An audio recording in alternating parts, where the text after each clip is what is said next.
Thank you, Mr. Chairman. Mr. Calhoun, what is it that you get paid currently?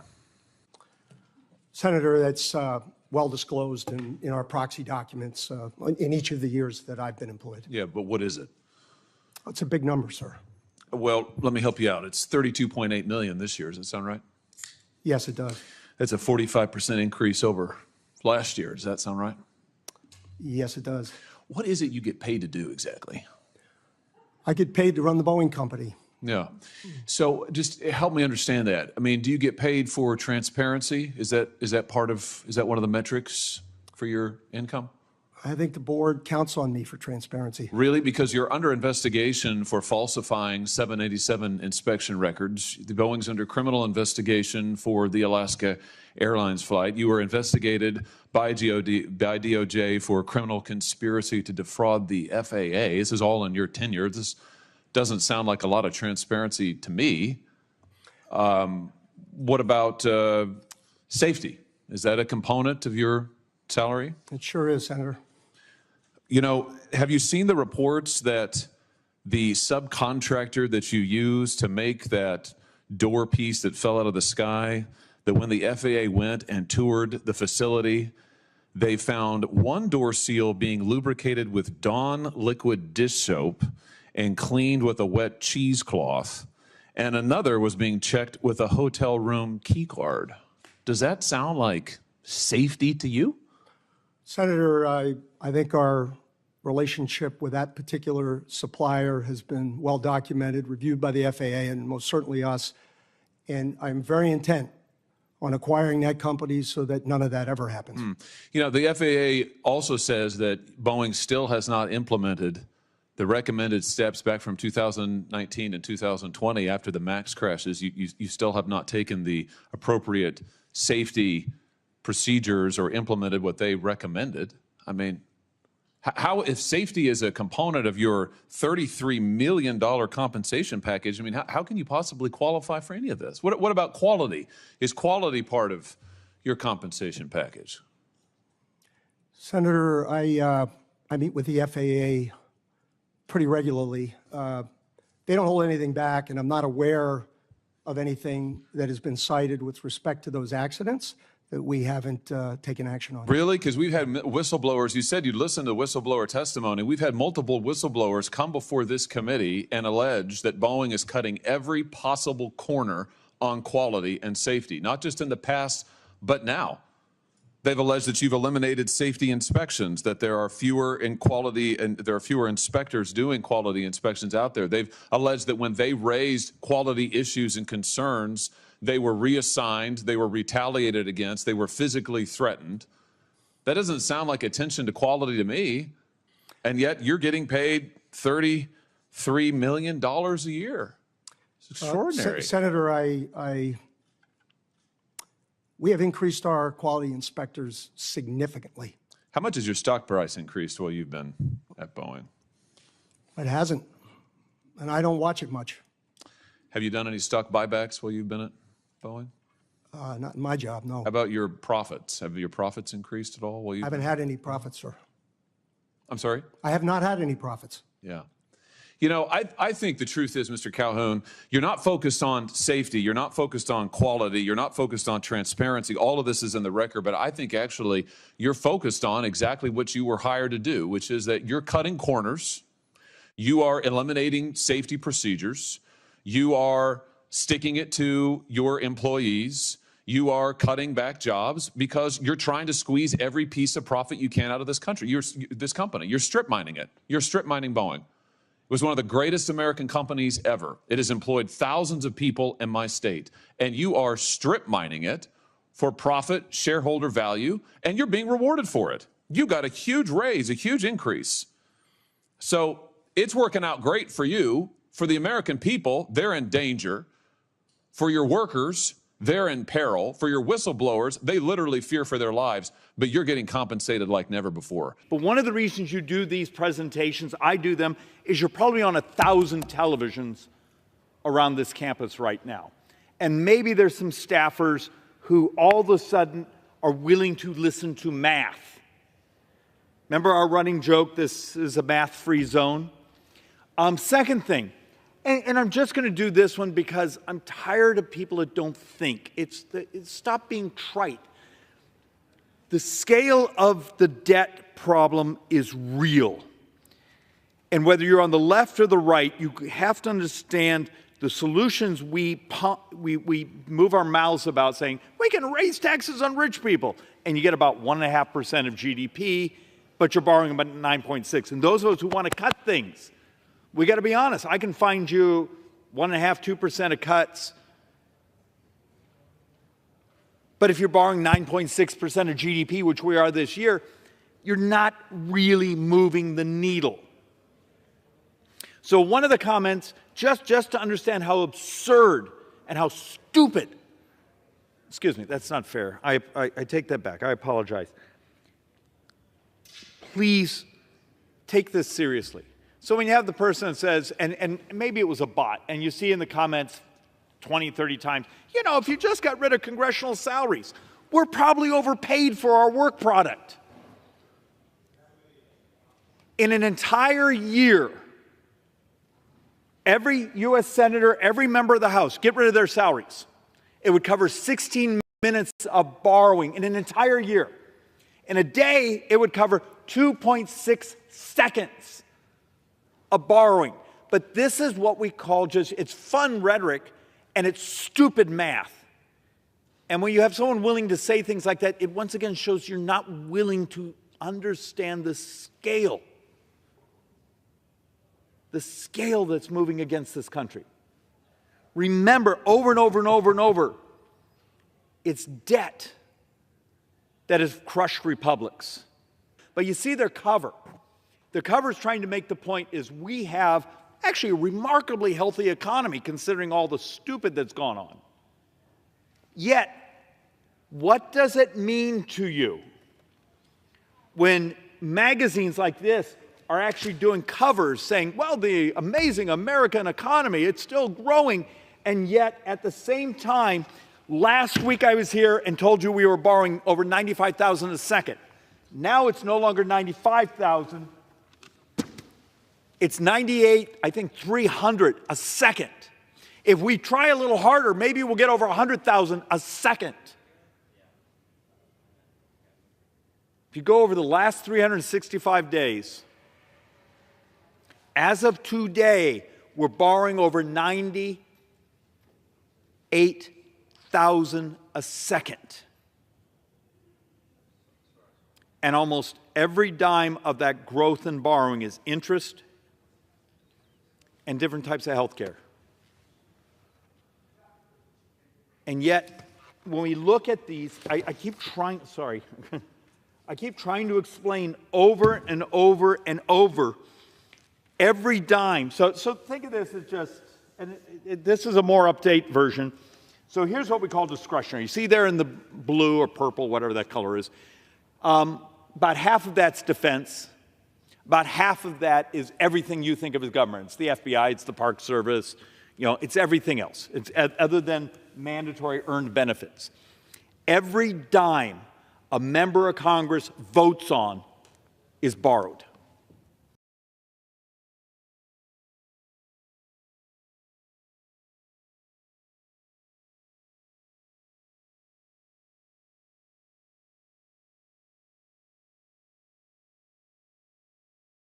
All defense is borrowed. All discretionary is borrowed.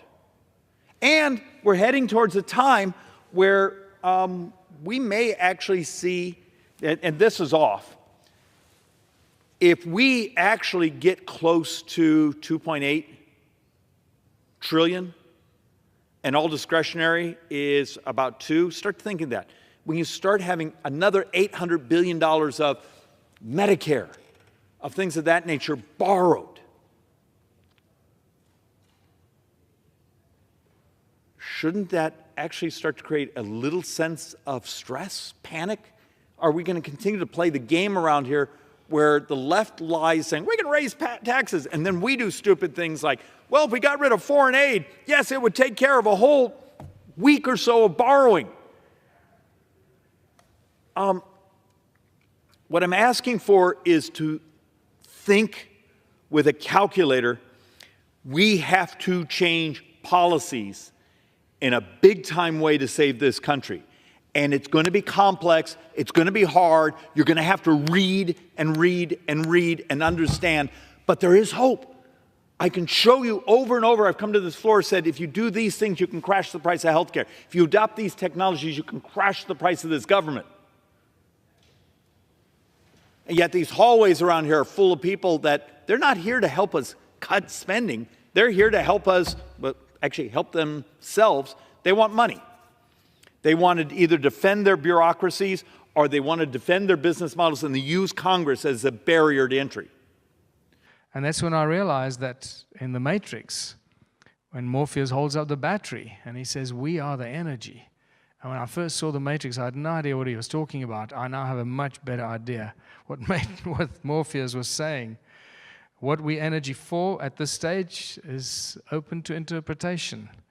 But what I do know, more than anything I've ever held dear, is that everything we've been taught is a lie. Don't let them control it.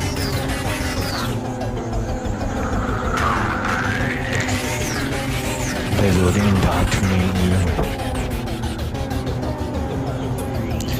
Don't believe their lies.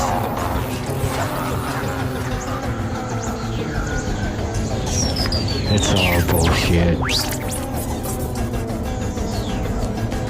Everything you believe is a lie. Reality is controlled by your belief.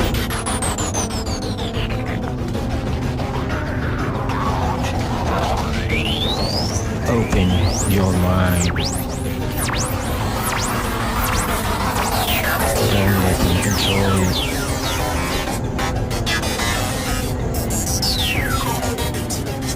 They will indoctrinate you. Don't believe their lies.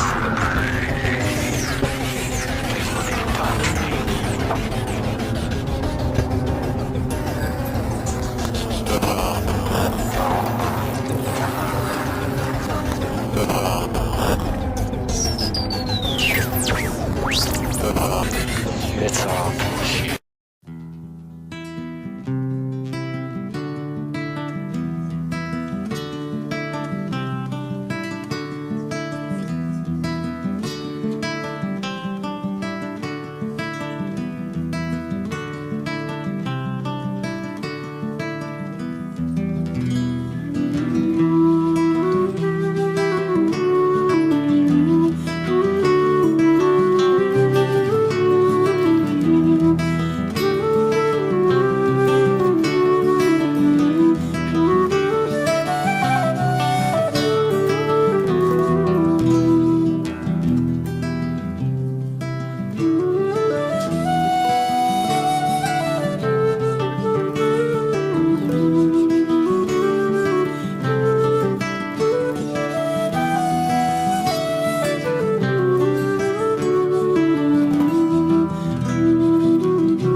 Sudosi budosi naranjanasi samsara maya pariyajitesi samsara svavanam jajamohad nidram najanma mrityor traisat svarupi.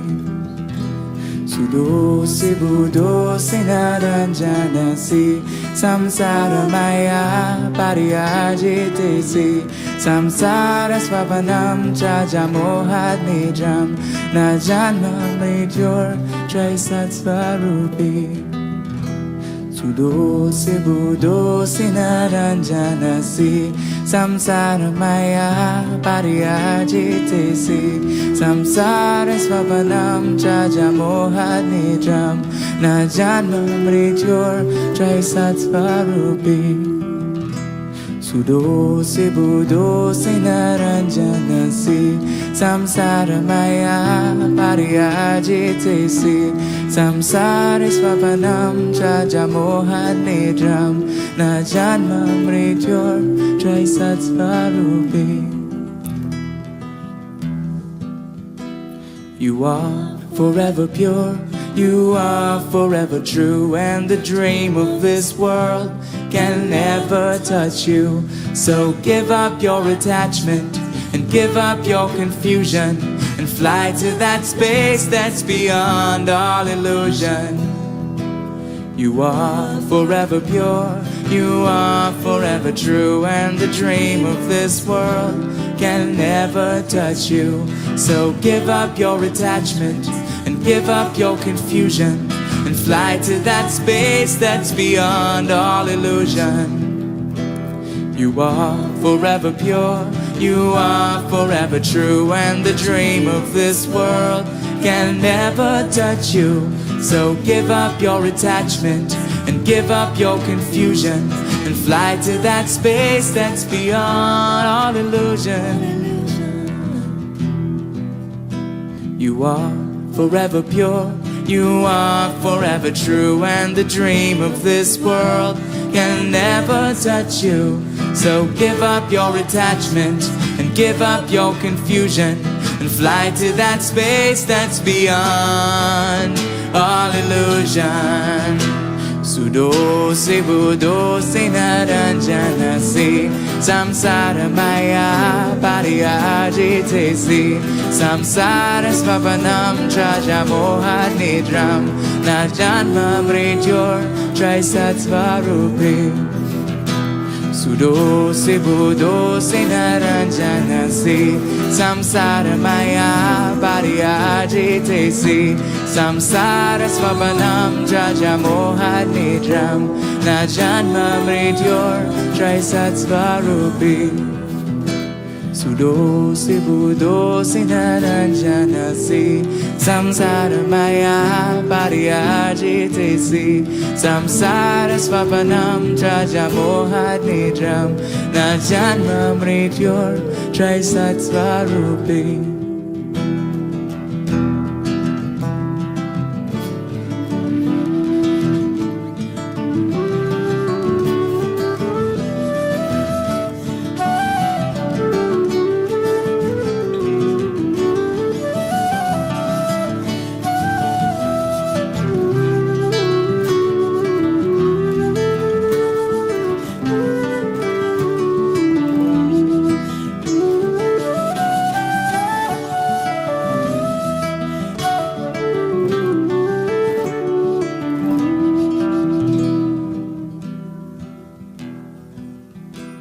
You are forever pure, you are forever true, and the dream of this world can never touch you.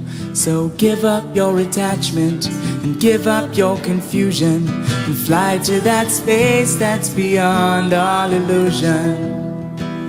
You are forever pure, you are forever true, and the dream of this world can never touch you.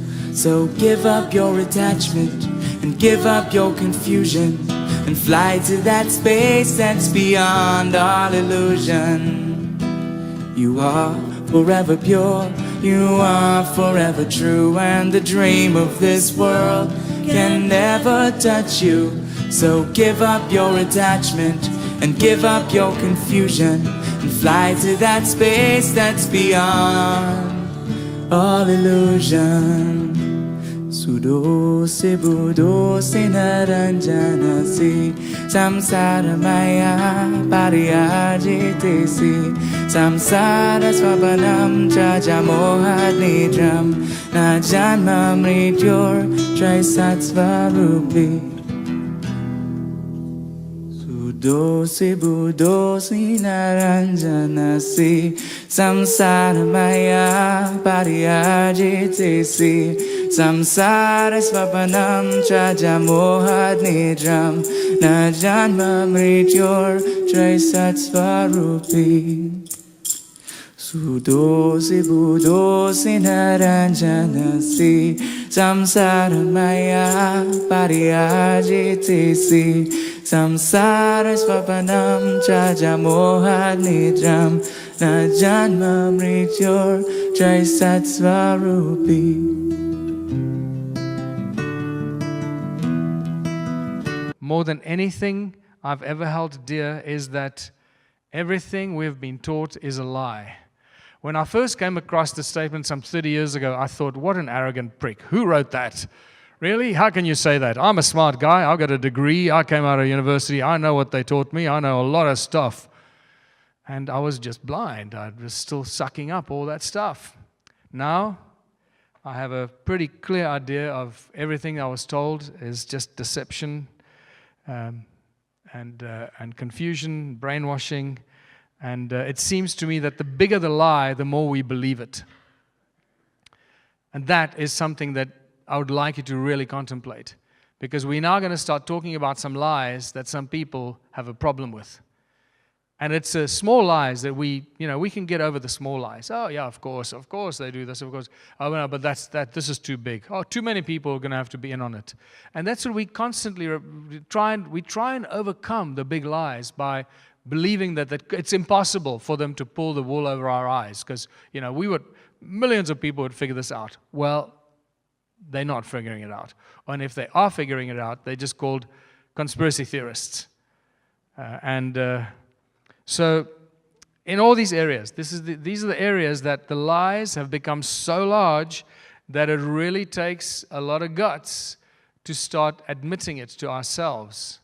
Because until we admit this to ourselves, we remain slaves of those that create these lies and weave these spells and keep us enslaved on every possible level, spiritually, mentally, emotionally, physically, financially, consciously, socially. We're enslaved in every possible way. Michal Ledwith was an advisor to the popes for 17 years at the Vatican, and he uncovered one of the biggest lies. And I still cannot get over the fact that no other biblical scholar that I've come across has exposed this lie or this oversight. And they all should know this, because Michal discovered that the opening phrase of the Bible does not say, "In the beginning God created the heavens and the earth." That is a lie. The Hebrew Bible from which this was translated actually does not begin with the first letter of the Hebrew alphabet. And all biblical scholars and these guys that do this translations know this, and they should know this. So they should have busted this centuries ago, right? And they did not. So either someone is paying them or telling them not to bust this or not to reveal this. And Michal Ledwith discovers this because he realized that in the Hebrew Bible, it starts, opening phrase of the Bible starts with ba, with the letter B, the second letter of the alphabet. Ba, Rashid, bara Elohim, et ha-shamayim wa et ha-iaras, which is actually a grammatically nonsensical statement. And it refers to Elohim as a plural. And in this statement, it actually means the singular God, because that statement is translated as, "In the beginning, God created the heavens and the earth." Well, that's not true. So when he inserted the first letter of the alphabet, which it should have, A or Aleph, it now says Abba, which means Father. So it's Abba Rashid bara Elohim et ha-shamayim wa et ha-iaras, which is the Father of the beginnings created the Elohim, the heavens and the earth. And that changes everything. And that brings me to the three holy cows of our education. Humans evolved out of apes. Nothing can travel faster than the speed of light, and energy cannot be created or destroyed. It can only be converted from one form to another. The theory of evolution remains a theory. There is no real absolute evidence that we evolved out of apes, but that gets shoved down our throats. And if you have not seen Expelled, No Intelligence Allowed, please go and see that documentary. A double helix. You can see the two helical strands that are intertwined and wind around each other on the outside of the molecule. This is the material that stores all of our genetic information. In higher life forms, this will be the equivalent of something like a gigabyte of information stored in the molecules that form the individual chromosomes, all packed within the nucleus, which is a tiny fraction of the entire cell size. So what does DNA do? Well, the information in DNA ends up providing the information for sequencing the amino acids to make protein. We have information in a one-dimensional form that provides the information for a three-dimensional form.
I'm finally just beginning to grasp the complexity of the cell.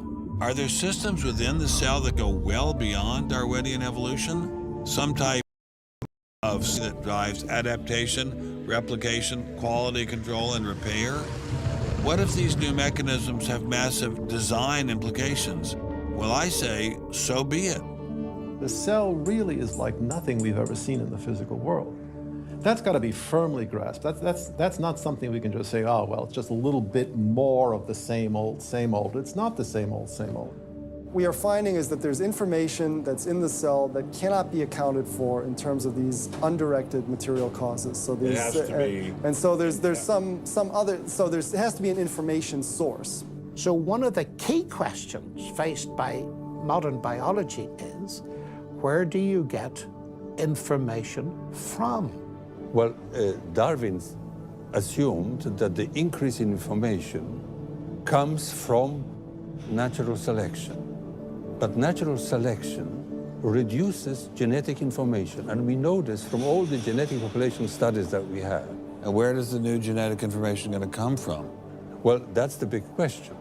So when we find information in the DNA molecule, the most likely explanation is that it too had an intelligent source. I mean, we need engineering principles to understand these systems, okay? I mean, it's only because of our advancements in nanotechnology that we can even begin to appreciate these systems. But using intelligent design didn't seem to stop the scientists I spoke with, so why all the controversy? Suppose we find, simply as a matter of fact, that our scientific inquiries point in one direction. Which is that there's an intelligent creator. Why should we eliminate that from discussion? Streng verboten? How come? Why? Streng verboten. Very good. What does streng verboten mean? Strongly forbidden. Strongly forbidden. You've got two possible hypotheses. You've got a wall through the middle of through your brain, in effect, through your thinking. You say, well, you can't consider anything on this side of the wall. Only hypotheses on this side of the wall are permissible for consideration. What about academic freedom? I mean, can't we just talk about this? Their reply is that science is not a democratic process. Oh, really? And that there is a consensus view. But wait a minute, we are to subscribe to the wait a second, but view. Darwin challenged the consensus view, and that's how we got Darwinism. If Darwin wanted to challenge the consensus today, how would he do it? Science isn't a hobby for rich aristocrats anymore. It's a multi-billion-dollar industry. And if you want a piece of the pie, you've got to be a good comrade. Scientific ideas. How we get them to you, the people. Every idea must be inspected to ensure that it is safe. All theories must pass through a series of checkpoints. First, the academy. Getting a controversial theory through the academy can be dangerous. Few people know this better than Congressman Mark Souder. He uncovered a targeted campaign led by individuals within the Smithsonian and the National Center for Science Education to destroy Dr. Sternberg's credibility. If you want peer reviews, if you want to be published, if you want to go to respected institutions, the core view does not tolerate dissent. There's kind of a, this is the way it is, and anybody who's a dissenter should be squashed. Are you gonna be on my side if I let you up? Sure, Chick, sure. I'm on your side. Just let me up. I'll do anything you say. Souder isn't the only one who has witnessed the Academy's tactics. Journalist Larry Witham has seen similar behavior during his 25 years of covering the evolution controversy. Once you're thick in science, you can't question the paradigm. But if you want to get grants, if you want to be elected to high positions, if you want to get awards as a promoter of public education of science, you can't question the paradigm. People cannot be trusted to form their own opinions. This business about open-mindedness is nonsense. Why is the scientific establishment so afraid of free speech? There is this fear that if one aspect of the theory is closely scrutinized, there's going to be an unraveling. Who are you? Oh, I am the great and powerful Wizard of Oz. I interviewed dozens and dozens of scientists, and when they're amongst each other or talking to a journalist who they trust, they'll speak about, it's incredibly complex, or molecular biology is in a crisis. But publicly, they can't say that. Keeping a keen eye on the Academy, our various watchdog organizations. Listen to Eugenie Scott of the National Center for Science Education. The NCSE has been at the heart of virtually every evolution controversy over the past 25 years, vigorously defending the Darwinian gospel. We have had a lot of business, unfortunately, at NCSE in the last few years, because virtually every state in which science education standards has come up for consideration has had a big fight about the coverage of evolution in them.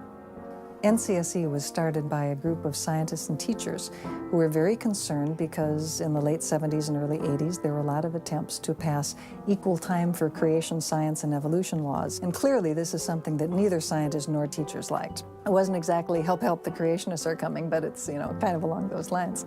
Most scientists just throw up their hands and say, creationists, they drive me crazy, you handle it.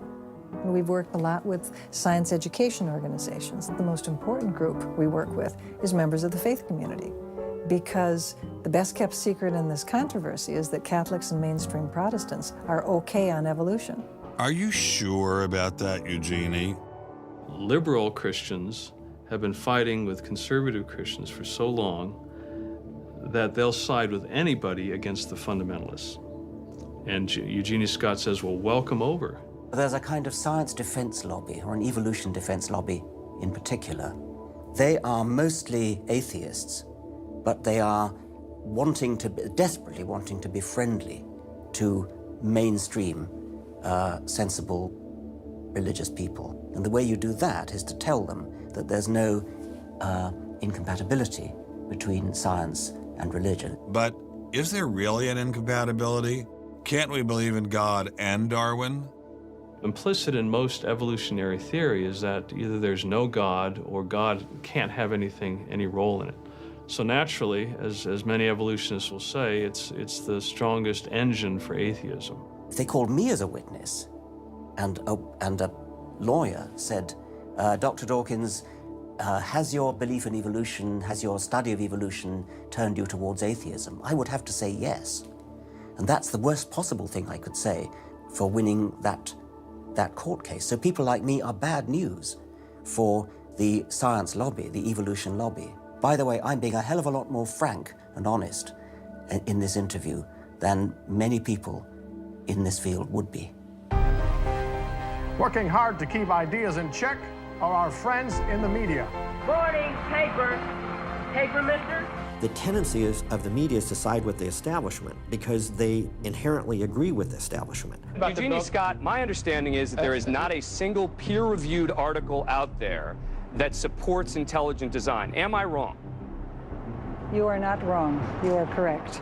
I believe that we get coverage, but we always get coverage like we're the outsider, not like it's an even debate. But instead of merely reporting news, he analyzes it, often expressing his personal opinions. We constantly deal with reporters who refuse even to report the correct definition of intelligent design. They over and over again talk about life is so complex, God must have done it. Just admit it, it's religion. Very simple. You just can't, it's religion. It's a wanton distortion of our position. Study desk. I've got a hot story here. You can look at Associated Press stories, and the same sentence will appear in those stories for 10 years. Intelligent design says that life is too complex. It's called a boilerplate.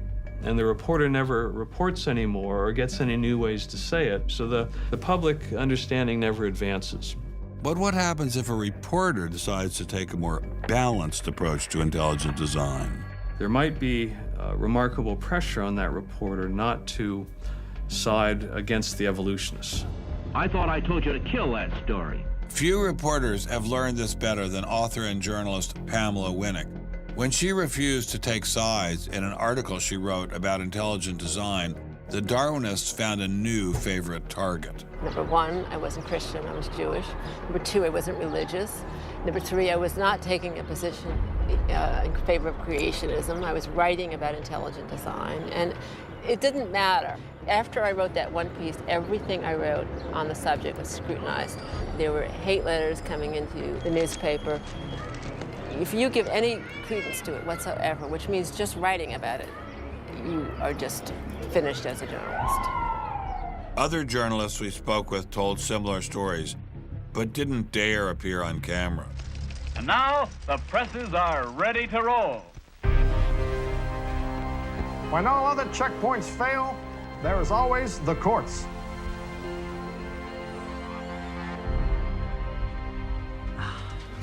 We have spent an enormous amount of time trying to prove to the court what everybody already knows, that intelligent design is a particular religious belief. But I thought scientific questions were settled by the evidence, not by taking people to court and suing them. How do other countries deal with such disputes? Dr. Marcy Giertuk, a population geneticist who now represents Poland in the European Parliament, was able to shed some light on this topic. The censorship of teaching criticism of evolution is and always was much stronger in, say, in your country, in the United States, than it ever was in Poland. Why? Why would the censorship? That is because you have a political correctness in your country. These issues are brought to court, and the court says what you can and what you cannot teach. We want to know what you teach, what books you use, how you teach it. We never had that sort of way of deciding scientific issues in Poland. We never had the courts involved. So you are saying that as far as the teaching of science is concerned, Poland is freer academically than the United States? I think in this particular issue of evolution, I think this is true. But how effective are the courts in deciding such matters? What about the general idea that intelligent design is doomed as a result of several recent legal setbacks? I think court cases don't decide anything. I mean, if you look at the Scopes trial, who won that trial? It wasn't the evolutionists. I mean, it was the Tennessee law was upheld, barring evolution. And yet, in the popular imagination, Scopes is the hero. Inherit the Wind, that movie, which is really bogus history based on the Scopes trial, has carried the day. These issues go much deeper than any decision by a judge. The evolution debate does seem to run much deeper than the courts, much deeper even than science. To generate this level of hostility, ID must threaten something at the very core of the Darwinian establishment. The entire globe is today the site of a momentous conflict. It is the challenge of ideas.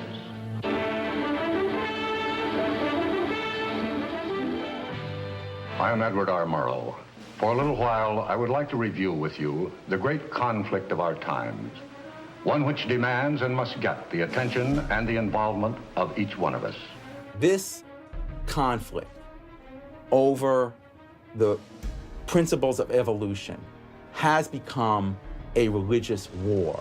It really is no longer about scientific investigation. It is total competition with an antagonist who is putting into it everything within his capability. The situation has reached a point where many of evolution's top apologists have switched from defending Darwinism to attacking religion in what they see as a bid to stamp out intelligent design at the source. Richard Dawkins is the best example of this. His recent book, The God Delusion, has sold over 1 million copies worldwide. The God Delusion is my long-expected, long-worked-on, full-frontal attack on religion. To me, science is about trying to explain existence, and religion is about trying to explain existence. It's just that religion gets the wrong answer. But is Dawkins correct?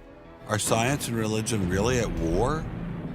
For an appraisal of this continuing and protracted conflict, we can go to a reporter who has watched the growing conflict with the perception of a trained military observer. Oxford professor Alistair McGrath, author of The Dawkins Delusion, seemed like the ideal person to answer my question.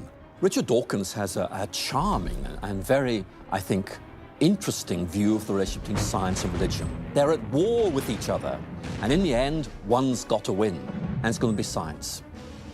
It's a very naive view. It's based on a complete historical misrepresentation of the way science and religion have interacted. Dawkins seems to think that a scientific description is an anti-religious argument. Describing how something happens scientifically somehow explains it away. It doesn't. But the questions of purpose, intentionality, the question why, still remain there on the table. And I think it was just a catastrophic mistake to have someone like Dawkins address himself to profound issues of theology, the existence of God, the nature of life. He hasn't committed himself to disciplined study in any relevant area of inquiry. He's a crummy philosopher. He doesn't have the rudimentary skills to meticulously assess his own arguments. Genius guy, though. Very smart guy. A little bit of a reptile, but a very smart guy. The opposing point of view in this conflict rests on a fundamentally different vision of man. If you have two distinguished scientists, and in fact you can range many more on each side, as you know, saying exactly opposite things, that's telling me that the conflict is not between science and belief in God. Otherwise, you'd expect all scientists to be atheists. But it's a worldview conflict. It's between scientists who have different worldviews. You've got two competing explanations of the evidence. One says design, one says undirected processes. Both of them have larger philosophical or religious or anti-religious implications. So you can't say that one of those two theories is scientific and the other is unscientific simply because they have implications. Both have implications. People who tell you, for example, that science tells you all you need to know about the world, or that science tells you that religion is all wrong, or science tells you there is no God, those people aren't telling you scientific things. They are saying metaphysical things, and they have to defend their positions for metaphysical reasons. What is being presented to the public is, first comes the science, and then comes the worldview. I would want to argue that that may not be the case, that it may actually be the other way around, that the worldview comes first and is influencing the interpretation of science. My deep regret is some people are so deeply entrenched in their own worldviews that they will simply not countenance alternatives. I'm actually a person of the left. I'm not even a particularly religious person. I think of myself as kind of humanist.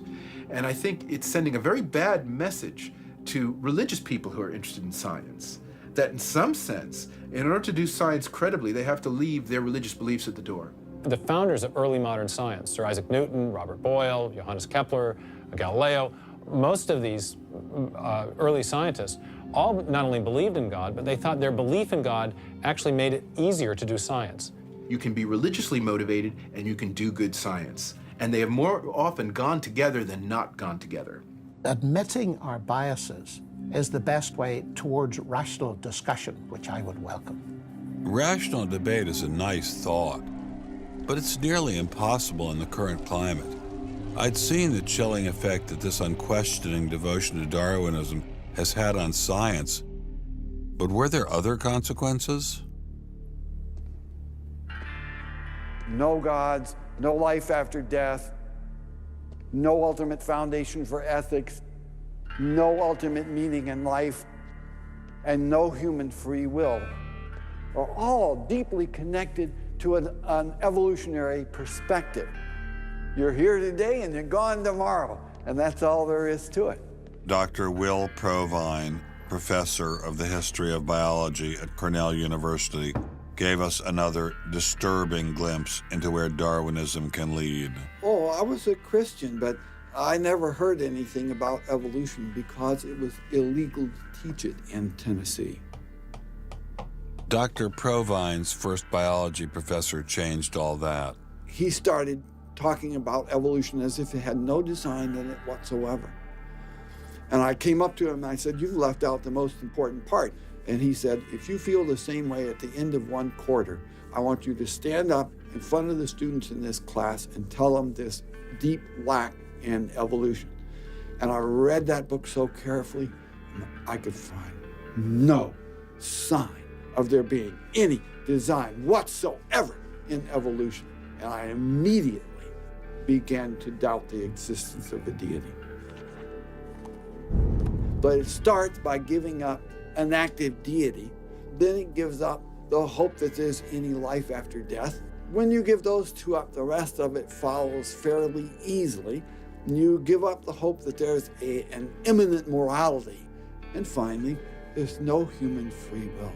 If you believe in evolution, you can't hope for there being any free will. There's no hope whatsoever of there being any deep meaning in human life. We live, we die, and we're gone. We're absolutely gone when we die. Dr. Provine is no stranger to the prospect of death. Nearly a decade ago, he was diagnosed with a large brain tumor. Let's suppose my tumor comes back, as it almost certainly will. Well, I'm not going to sit around like my older brother did last year, and he was dying of ALS, Lou Gehrig's disease. He wanted desperately to die, but we couldn't help him die. I don't want to die like that. I'm going to shoot myself in the head long before then. I'm going to do something different. I hope these are empty words for my friend, Dr. Provine, because shortly after this interview was recorded, he learned his brain tumor had returned. I don't feel one bit bad about holding the views that I do. There's not anything in the views I hold that makes me, oh, I wish I had free will, or, oh, I wish there were a God. I don't ever wish that. Dr. Provine's deconversion story was typical amongst the Darwinists we interviewed. It's quite spectacular what they do to academics around the world just for mentioning the word creation or creative process. It's unbelievable. They destroy their lives. In the Middle Tennessee State University, 2005, a bunch of students propelled sound beyond the speed of light. This was published in the American Institute of Physics and then very, very quickly shelved because this is very dangerous information, especially for the youth. I'll explain to you how sound can travel beyond the speed of light because it's not the way we think about sound traveling in this medium. It's sound, and yet it is slightly, we need to first come to grips about the nature or with the nature of our reality, which I'm going to cover in this. So, and then finally we get told that we cannot create or destroy energy, and then in the next second they tell us we all come from the Big Bang. So, oh wow, that's cool. I thought we can't create or destroy energy, and now we suddenly come from the Big Bang. So you just see how they play, how they lie, and they constantly create these backdoor exits for when they get caught with a lie, and they have a backdoor exit. And in this case, they say, well, you see, that energy wasn't created out of nothing. It actually came from an infinitesimal small little point called a singularity. So they constantly make up these things, like the nucleus of an atom is impossible for the nucleus to exist because of the repulsive forces, because we can't figure out how the nucleus of the atom exists. So they come up with a BS thing for it. They say, well, it's the strong force. It's the strong force that holds the nucleus together. Oh, it's a strong force. Of course, that's how it works. So well, we have no idea how it works. It shouldn't work. It shouldn't be there. But it's the strong force that holds it together. So the moment we give it a name, everybody goes, oh, that's great. Well, that's how it works. And that's how they bamboozle us, you see. Theoretical maths and theoretical physics is the black magic of the new millennium. That's what it is. It's a really dangerous tool. And that's how they get away with a lot of this stuff. And that brings me to the space and cosmos, one of the greatest deceptions and one of my most passionate new areas of research is what is space and what is the cosmos? Because it seems to me that one of the greatest secrets that has been kept from us and yet given to us by NASA themselves for the last 3 or 4 decades, they constantly tell us that there's water everywhere in space. But that's not what we perceive, right? If I told you there's water in space everywhere, you'd say, well, you're an idiot. Space is a vacuum. We know space is a vacuum. There's nothing there. And yet that's not the case. And when you start researching space and water, it becomes mind-blowing. Article after article after article after press release and press release about water in space in amounts that are completely mind-blowing. Ocean worlds, water in the solar system and beyond. In 2009, NASA found a sprawling cloud of cold water vapor around a solar system to a nearby star. The water vapor could eventually deliver oceans to dry planets that are forming in the system. It's water vapor. It's not water in some weird thing. It's water vapor they're talking about here. Could eventually bring oceans to new planets forming. This is just a little disturbing. And just hold on to your faith. The famous Eye of God nebula actually weeping tears of water. Wow, so there's water coming out of this nebula. This is not just a solar system. This is a nebula. This is a place where galaxies are born. Stars and galaxies are born in a nebula. And water is coming out of this. Can you imagine the size of the water that's coming out of a nebula? It's like one drop of that would engulf our entire solar system. And it just goes on. You know, oceans detected inside Saturn's moon, and stars found shooting water bullets. NASA confirms best ever evidence water on Mars. Water from Orion. Now there's water coming out of the constellation of Orion. And this is a big one. Star found shooting water bullets. I mean, a star shooting water bullets. A star is supposed to be a sun. There's water on a star. I challenge you after this evening, go to the pub tomorrow, strike up a conversation with somebody and tell them, did you know that there's water on the sun? What do you think they're going to tell you? You're a freaking idiot. They don't have enough information.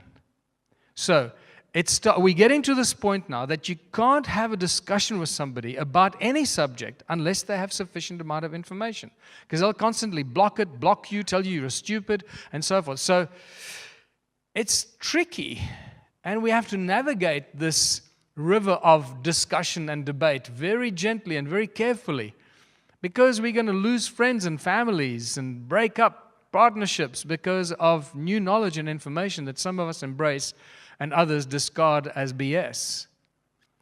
So then they do a study, NASA, and they say basically all stars have water. This is the conclusion. I'm not going to read the fine print. You can do this yourself. All stars have water. That's the conclusion. And stellar sprinkler nourishes galactic garden. Wow, I didn't realize there was a garden out there in the cosmos. It's being watered by some stellar sprinkler. That's lovely. I'd love to see this garden. I wonder how big those plants are, dude. Man, wow. This is like bigger than that tree on Pandora. And then water on the sun. Stanford University tells us that there's water on the sun. And even better, a more appropriately named university, Waterloo University, tells us that there's water on the sun. And I'm going to leave this here because you need to go and do some of your own research here. It seems to me that the universe and the water are the same thing. On the left is one of those deep space images of the universe. On the right is a picture of a swimming pool. And I think you start seeing what's going on here. And the lies and the deceptions are getting bigger and bigger. Also keep in mind that many of the images that we get shown by NASA come from radio telescopes, not from optical telescopes that actually photograph an object. It's a radio telescope that brings radio signals, and then they convert those into beautiful images through NASA's artistic impression graphic designers, right? So these are often you don't see pictures. These are radio telescopes. Our very own solar system is completely surrounded by water. They tell us it's ice, but can we believe them? Is it ice or is it water? Like water vapor, like that other thing. I don't know, but we call it the Kuiper Belt. It's a belt in a disk that surrounds the outer perimeter of the disk of our own solar system. Our solar system is a disk. Keep that in mind. I'm going to come back to this. So is the Kuiper Belt, this huge amount of ice, right? And that whole thing is now completely engulfed by more water called the Oort cloud that completely engulfs our entire solar system. It looks something like that. So suddenly, our own solar system is made up of water, surrounded by water, and yet there's supposed to be vacuum in space? How does this work? Where does that vacuum in the water, how does that break up? How does it work? Where does the water go? Where does the vacuum begin or end? And it's a little confusing for me. But we know that there's water in space because they keep telling us there's water in space. So suddenly the Bible makes a lot more sense to me, because I've always had a problem with one of those statements in the opening phrases of the Bible, when the Spirit of God moved over the waters. How can the Spirit of God move over the waters when nothing has been created yet? Surely water should be part of the creation. And I'm starting to see now why water is so sacred. Is it possible that water is so sacred because water is actually foundation of all creation, or is connected to all creation? Well, if you look at chemistry, it seems like it, because between oxygen and hydrogen, you've pretty much got the same elements in every other chemical reaction or chemical formula. Hydrogen and oxygen are part of pretty much everything. You cannot separate it. Hydrogen and oxygen make water. So it starts to get really interesting and compelling to think that water is actually made up of space. And God said, "Let there be light." So the Spirit of God is moving across the waters, and it's the sound of the Creator that makes the light. How does that work? Well, in modern science, it's known as sonoluminescence. When you put a sound frequency into a body of water, after a little while, a beautiful bubble appears filled with light. Sound in water, sonoluminescence. God said, "Let there be light." Is it possible that water is the stuff that holds the universe together? I'm beginning to believe that. I'm no longer believing the lies of NASA and their fake CGI images that they send us and give us. Sorry. In 2013, astronaut Luca Parmitano almost drowned on a spacewalk. How does an astronaut almost drown in a spacewalk? And they covered it up by putting out a press release. So they always have a back door. They always have a back door out. But if space is water, where does the watery space begin? Where is the edge? Well, if we start listening to what the Bible tells us in some ancient scriptures, maybe we should listen to all of it. It says, God placed the firmament in the sky to separate the waters of the heavens from the waters below. I have no idea what that means, but I'm starting to get an interesting picture. And then how did God create the flood? It tells us God opened the gates of heaven to let the water pour in on the earth. Okay, now I'm starting to see how you can create a flood. If space is water, it's starting to make more sense. And then suddenly, vacuum just becomes a myth and not a scientific fact. Because the simple basic physics of a vacuum in space just doesn't work. If there are any scientists that actually just think about this, or physicists, the whole thing of vacuum in space is just not compatible with any kind of physics formula or physics that we can put to it. Where does the vacuum begin? Vacuum is one of the most powerful forces of nature. Where does that vacuum begin? We often get confused between gravity-free and vacuum. They're not the same thing. Just because there's no gravity doesn't mean you're in a vacuum. And just because you're in a vacuum doesn't mean there's no gravity. The two are not the same thing. So don't get confused by vacuum and gravity-free. What you can't do in space or in a vacuum, what you can't do in infinite vacuum is you can't propel sound, you can't have explosions, fire, propulsion, jet engines, rockets, none of this stuff. Can't do that because there's nothing to propel against. And then these guys on YouTube that make these vacuum tubes, they go, "Oh, look, I created a vacuum tube in my garage. I'll show you that you can propel a rocket in a vacuum." I go, "Really? You've lost your brain. You're comparing a fishbowl in your garage to the infinite vacuum of space? You really lost your mind, dude." And then you start watching like SpaceX sending a rocket up into space, and they're very well-trained presenter that's got all the buzzwords. She knows all the lingo and all the buzzwords. And at one stage I was watching and she says, and the rocket is about to enter the vacuum of space. Really? And millions of people are watching this and they believe this. You see, they just, oh, the rocket just entered the vacuum of space. Where? How did it, where? Please frickin' explain that to me. In scientific terms, not in BS terms. Oh, you won't understand it. No, please try me. I want to understand this. Explain to me where that vacuum begins. And we start realizing that everything we've been told about the moon landing, space, is probably one of those big hoaxes. The Mars landing, and when we first landed on Mars, I got so excited. I was just really excited about the Mars probe and all the pictures from Mars. Boy, it was like one of the happiest days of my life. So for me to come to terms and admit that this is probably a hoax is just really a tough pill to swallow. But unfortunately, we have to swallow these pills because when you start researching the whole Mars landing and the experiments and the training they did in the Canadian Arctic on Devon Island, I suspect that pretty much everything and all the footage we've ever seen on Mars was actually just shot on Devon Island, very far northern Canada. And it's depressing, but that's what it is. And we've got to deal with it. Sound and resonance are the common links of creation. And this brings us back to sanity and back to centering ourselves and back to getting a glimpse of what's really going on in our lives, getting a closer feel of the nature of reality. And it's the common links of creation. We live in an electromagnetic universe. This is what we are told, where everything spins and vibrates, right? Except the moon, obviously. But everything else spins and vibrates, but not the moon. It's very special. Because it's a bloody hologram, that's why. It doesn't vibrate and spin. And the electromagnetic universe is actually a subtle deception. You'll understand as we go why I say this. It's a very subtle deception, a very important subtle deception, because it's not the electromagnetic universe that we live in.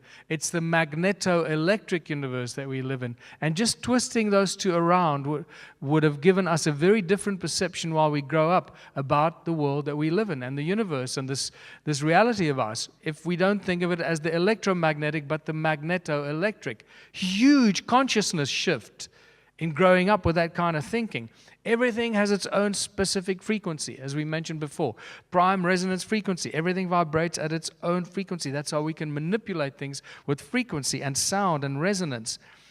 All comes to the same thing when you start breaking it down. Sound and resonance are also the common links of all creation. In Christianity, we have the Word. We've been through that. We have the Om in Hinduism, the Egyptians that sang the universe into creation. And my favorite, the Aboriginals that believe the world was sung into creation with 3 sacred songs, or brought into creation with 3 sacred songs, which is the equivalent to the Holy Trinity. And we start seeing the whole important structure of music and resonance and chord structures, harmonic resonance in music. We get the 6 days of creation very obviously become visible in sacred geometry, and the 6 aspects of Om show us cymatic patterns, and the 6 aspects of the all-seeing eye of Horus show us 6 very obvious resonating ratios that tell us that all these ancient cultures understood sound, resonance, and frequency, and it's encoded in all the things that they did. Sound is the source of all creation, and it's all about coherence and harmonic resonance. Even in our bodies, if the cells of our body are not in coherent harmonic resonance, our cells are in disease, and that's why we get sick. And if we're not resonating with the earth frequencies, the natural earth frequencies of Gaia, we are in disease with the Mother Earth that we live on and walk on, and that's why we get sick. So everything in modern technology, in broadcasting, in industry, in the large corporations, and military, all the stuff that is imposed on us is all there to create dissonance between us and our environment, to make us sick. And we need to be cognizant of this and conscious of this. This is not a conspiracy theory. This is everywhere around us. Everything that we touch that's been given to us by the big electronics companies causes dissonance and dis-ease that make us sick on levels that we can't even begin to imagine. From mind control to making us do things that we normally wouldn't do. Obviously, Hans Jenny's beautiful documentary called Cymatics in the 60s will show you exactly how sound is pretty much behind everything in creation. So please go and look at this on YouTube. It's available free of charge. Alright, folks, let's get this party started. Alright, so first, you are listening to brooklynstation.com. Be sure to catch our sister sites, sisterdobong.com and kingandqueenradio.com for other programming.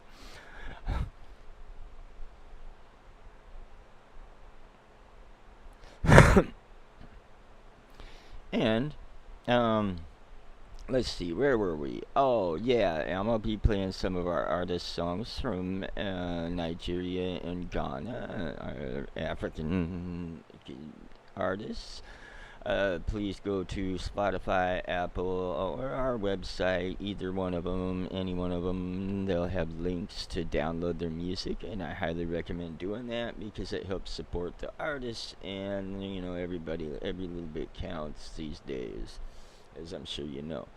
Anyway, let's get this started. Now, see, the last time we ended on the end of the floods, so we're going to start right there and then move on into the story of Babel and the end of Sumeria. I will note that I actually, in my research, discovered a grimoire of Anunnaki methodology of esoterics, which was actually kind of surprising.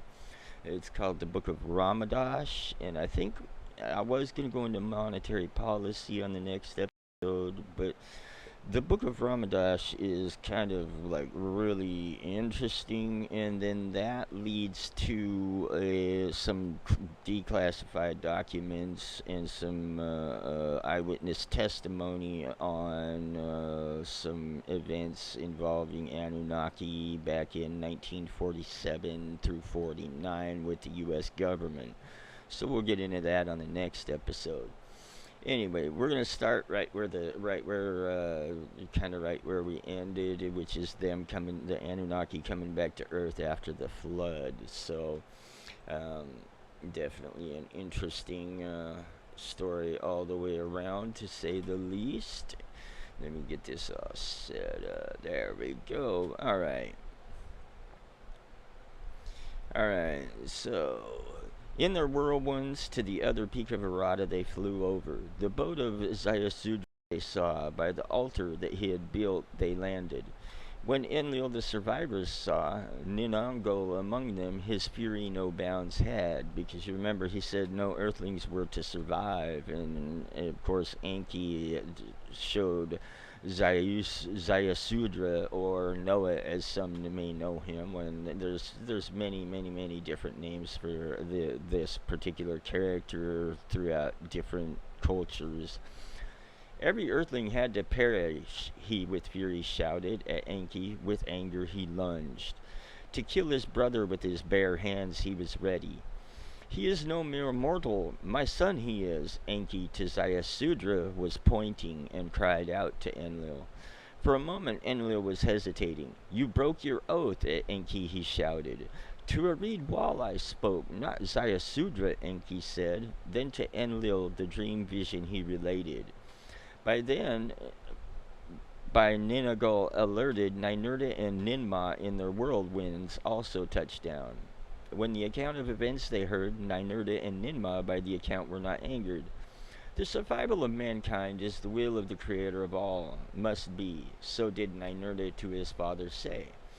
Ninmah, her necklace of crystals, a gift of Anu, touched and swore. On my oath, the annihilation of mankind shall never be repeated. Relenting, Enlil by the hands Zayasudra and Emzara his spouse took and blessed them thus. Be fruitful and multiply, the earth replenish. Thus were the olden times ended. It was after the encounter at Arata that the waters of the deluge to recede continued, and the face of the earth gradually from under the waters was showing. The mountain lands were mostly unscathed, but the valleys under the mud and silt were buried. From the celestial boats and from the whirlwinds the Anunnaki the landscape surveyed. All that in the olden times in the Eden and the Absu had existed under the mud was buried. Eridu, Nibrukai, Shurubak, Sipar, all were gone, completely vanished. But in the Cedar Mountains, the great stone platform in the sunlight glistened. The landing place in the olden times established was still standing. One after another, the whirlwinds upon the platform landed. The platform was intact. At the launch corner, the huge stone blocks held firm. Clearing debris and tree branches away, the first to land to the chariots signaled. One after the other, the celestial chariots came. Upon the platform, they touched down. Then to Marduk on Lamu and Nanar on the moon, words were sent, and they too to earth returned. Upon the landing place, they came down. Lamu, by the passage of Nibiru, was devastated, so did Marduk relate. Its atmosphere sucked out, its waters thereafter evaporated, a place of dust storms it is now. The moon by itself life cannot sustain, only with eagle masks is staying enabled. So did Nanar to the other's account give, and then words of enamor he added. Once there, it was Tiamat's host's leader one must recall. Of Earth a companion it is, with it Earth's destiny is connected. Lovingly Enlil on his shoulders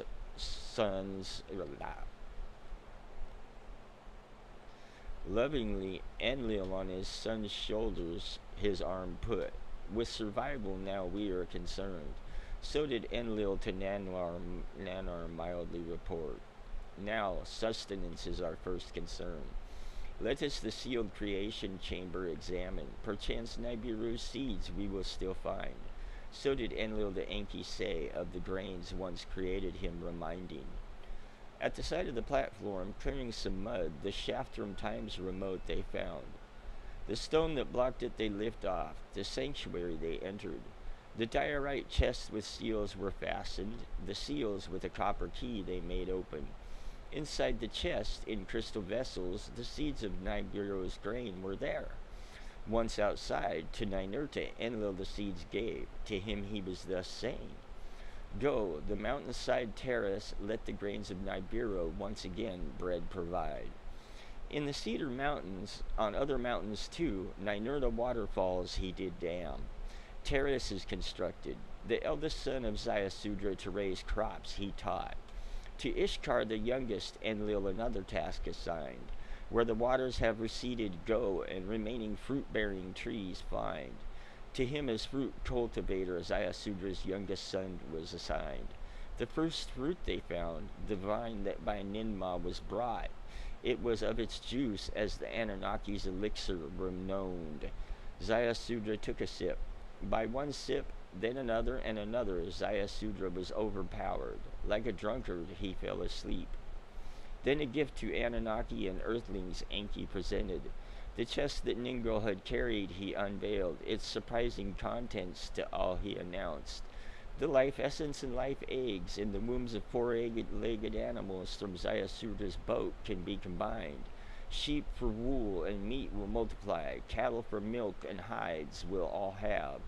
Then with other living creatures the earth we shall replenish. To Dumuzi the shepherding task Enki gave. In the task was Ziasudra's middle son assisting. Then to the dark-hued landmass where his and his son's domains had been, Enki his attention turned. With an Inagal at the confluence of mighty waters the mountains he dammed. Fierce waterfalls to a lake he channeled to let the waters as a lake accumulate. Then the lands between the Absu and the great sea with Marduk he surveyed. Where habitations once were, the river's valley how to drain he considered.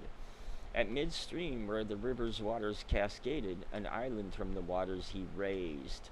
In its bowels twin caverns he carved out, above them from stone sluices he fashioned. From there 2 channels in the rocks he cut, for the waters 2 narrows he fashioned.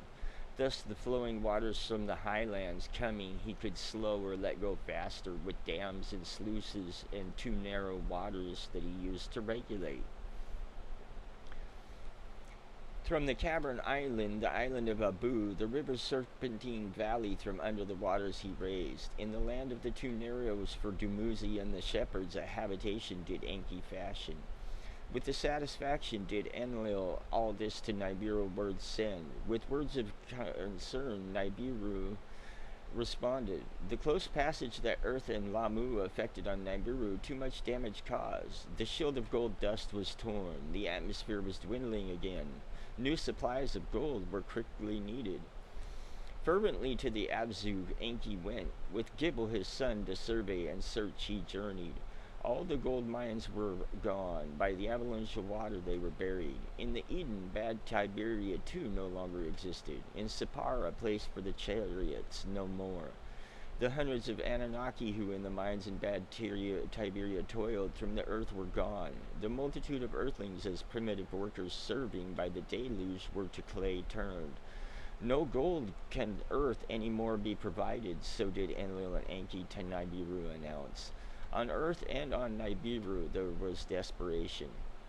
At that time Ninurta, his tasks in the mountains of cedars completed, to the mountain lawn beyond the oceans once again journeyed.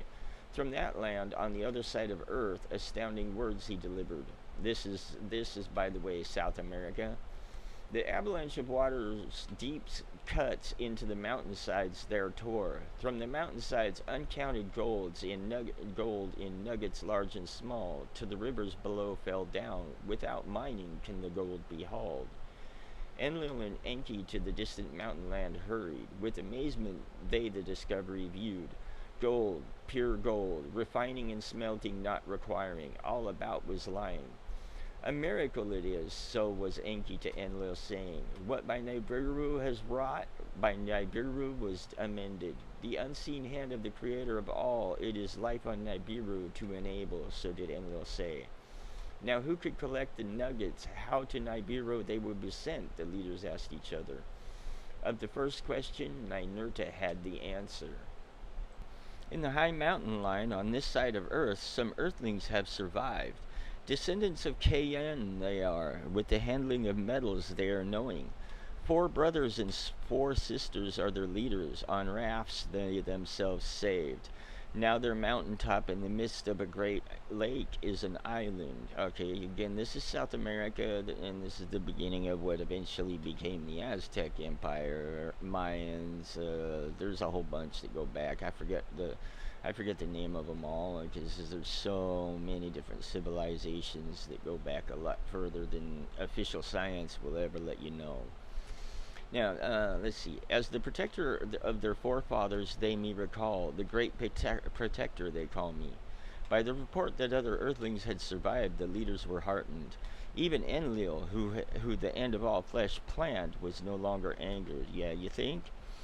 It is the will of the creator of all, to each other they said. Now let us a new place for celestial chariots establish, therefrom the gold to Nibiru send. For a new plain whose soil has dried and hardened they search. In the proximity of the landing place, in a desolate peninsula, such a plain they found. Flat as a quiet lake it was, by white mountains it was surrounded. Now is the account of the new place of the celestial chariots, and the artificed twin mounts, and how the image of the lion by Marduk was usurped.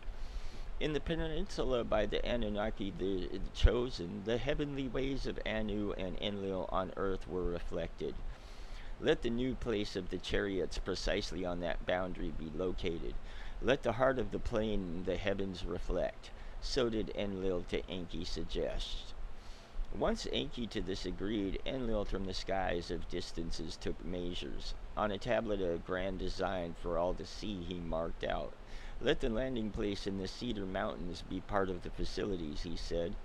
The distance between the landing place and the chariot place he measured. In the midst thereof, a place for a new mission control center he designated. There a suitable mount he selected, the Mount of Way Showing he named it. A platform of stones, akin but smaller than the landing place, to be built there he ordered. In its midst a great rock was carved inside and out to house a new bond, heaven, earth. It was made. A new navel of the earth, the role of Nibru Kai before the deluge to replace. The landing path on the twin peaks of Arata in the north were anchored. To demarcate the landing corridor, Enlil, two other sets of twin peaks required. To delimit the landing corridor's boundary, ascent and descent to secure. In the southern part of the desolate peninsula, a place of mountains, twin adjoining peaks, Enlil selected. On them, the southern delimit he anchored. Where the second set of twin peaks was required, mountains there were none. Only a flat land above the water-clogged valley from the ground protruded. Artificial peaks thereon we can raise, so did Ningishida to the leaders say. On a tablet, the image of smooth-sided skyward rising peaks for them he drew. If it can be done, let it be so, Enlil with approval said. Let them also as beacons serve. On the flat land above the river's valley, Ningishida a scale model built. The rising angles and four smooth sides with it he perfected. Next to it a larger peak he placed, its sides to earth's four corners he set. By the Anunnaki, with their tools of power, were its stones cut and erected. Beside it, in a precise location, the peak that was its twin he placed. With galleries and chambers for pulsating crystals he designed it. When this artful peak to the heavens rose, to place upon it the capstone, the leaders were invited. Of electrum, an admixture by Gibble fashion, was the apex stone made. The sunlight to the horizon it reflected. By night, like a pillar of fire it was. The power of all the crystals to the heavens in a beam it focused. When the artful works by Ningishida designed were completed and ready, the Anunnaki leaders the great twin peak entered. At what they saw they marveled. Eker, house which like a mountain is, they named it. A beacon to the heavens it was. That the Anunnaki the deluge survived and prevailed forever, it proclaimed. Now the new place of the celestial chariots gold from across the seas can receive. From it the chariots to Nibiru the gold for survival shall carry. So they're saying take the gold from South America to Egypt and ship it to Nibiru from there. Interestingly enough, they did find a few of the leaves from the plant, the coca plant, which is what they make cocaine from, in a pharaoh's tomb. And there's only one place in the world that grows, which is, of course, South America. Alright, let's see. From it to the east, where the sun on the designed day rise, they will ascend. To it to the southwest, where the sun on the designated day sets, they will descend. Then Enlil, by his own hand, the Nibiru crystals activated. Inside, eerie lights began to flicker, an enchanting hum, the stillness broke. Outside, the capstone all at once was shining, brighter than the sun it was. The multitude of assembled Anunnaki a great cry of joy uttered. Ninmah by the occasion moved, a poem recited and sang. House that is like a mountain, house with a pointed peak. For heaven earth it is equipped, the handiwork of the Anunnaki it is. House bright and dark, house of heaven and earth. For the celestial boats it was put together, by the Anunnaki built. House whose interior with a redder light of heaven grows. A pulsating beam that far and high reaches it emits. Lofty mountain of mountains, great and lofty fashion. Beyond the understanding of earthlings it is. House of equipment, lofty house of eternity. Its foundation stones the waters touch. Its great circumference in clay is set. House whose parts are skillfully together woven. The great ones who in the skies circle to a resting make descent. House that for the rocket ships is a landmark with unfathomable insides. By Anu himself is the Eker blessed. So did Ninmah at the celebration recite and sing. While the Anunnaki their remarkable handiwork were celebrating, Enki to Enlil words of suggestion said. When in future days it will be asked, when and by whom has this marvel been fashioned? Let us beside the twin peaks a monument create. The age of lion let it announce. The image of Ningishida, the peak's designer, let its face be. Let it precisely toward the place of chariots, celestial chariots, gaze. When, by whom, and the purpose, let it to future generations reveal. So did Enki to Enlil suggest. To the words Enlil consented, and Enki said, "Of the place of the celestial chariots, Utu must again the commander be. Let the gazing lion precisely eastward facing with Ningashida's image be." When the work to cut and shape the lion from the bedrock was proceeding, Marduk to his father Enki words of agreement said, "To dominate the whole earth to me did you promise. Now command and glories to others are granted. Without task or dominion I am left. In my erstwhile domain are the artificed mountains situated. On the lion the image mine must be." By these words of Marduk, Ningashida was angered. The other sons were also annoyed. By the clamor for domains, Ninurta and his brothers were also aroused. Lands for themselves and devoted earthlings, i.e. slaves, everyone was demanding.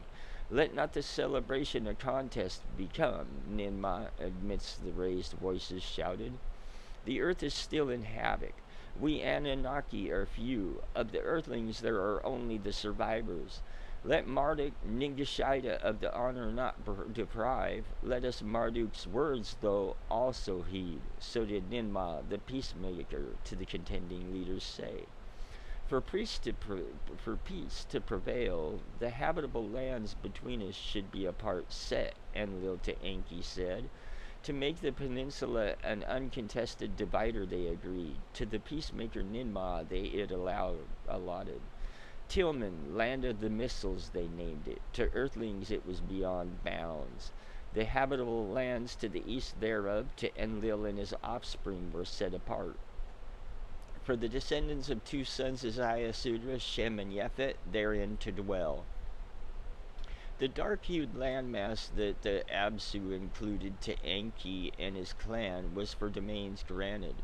The people of Zayasudra's middle son, Ham, to inhabit it were chosen. To Marduk, their lord, of their lands the master, Enki, to appease his sons, suggested, "By your wish, let it be so." Enlil to Enki about it said, "In Tilman, in its mountainous south, an abode for Ninma his mother Ninurta built. Near a spring with date trees, a verdant valley it was located. The mountain peak Ninurta terraced, a fragrant garden for Ninma he planted.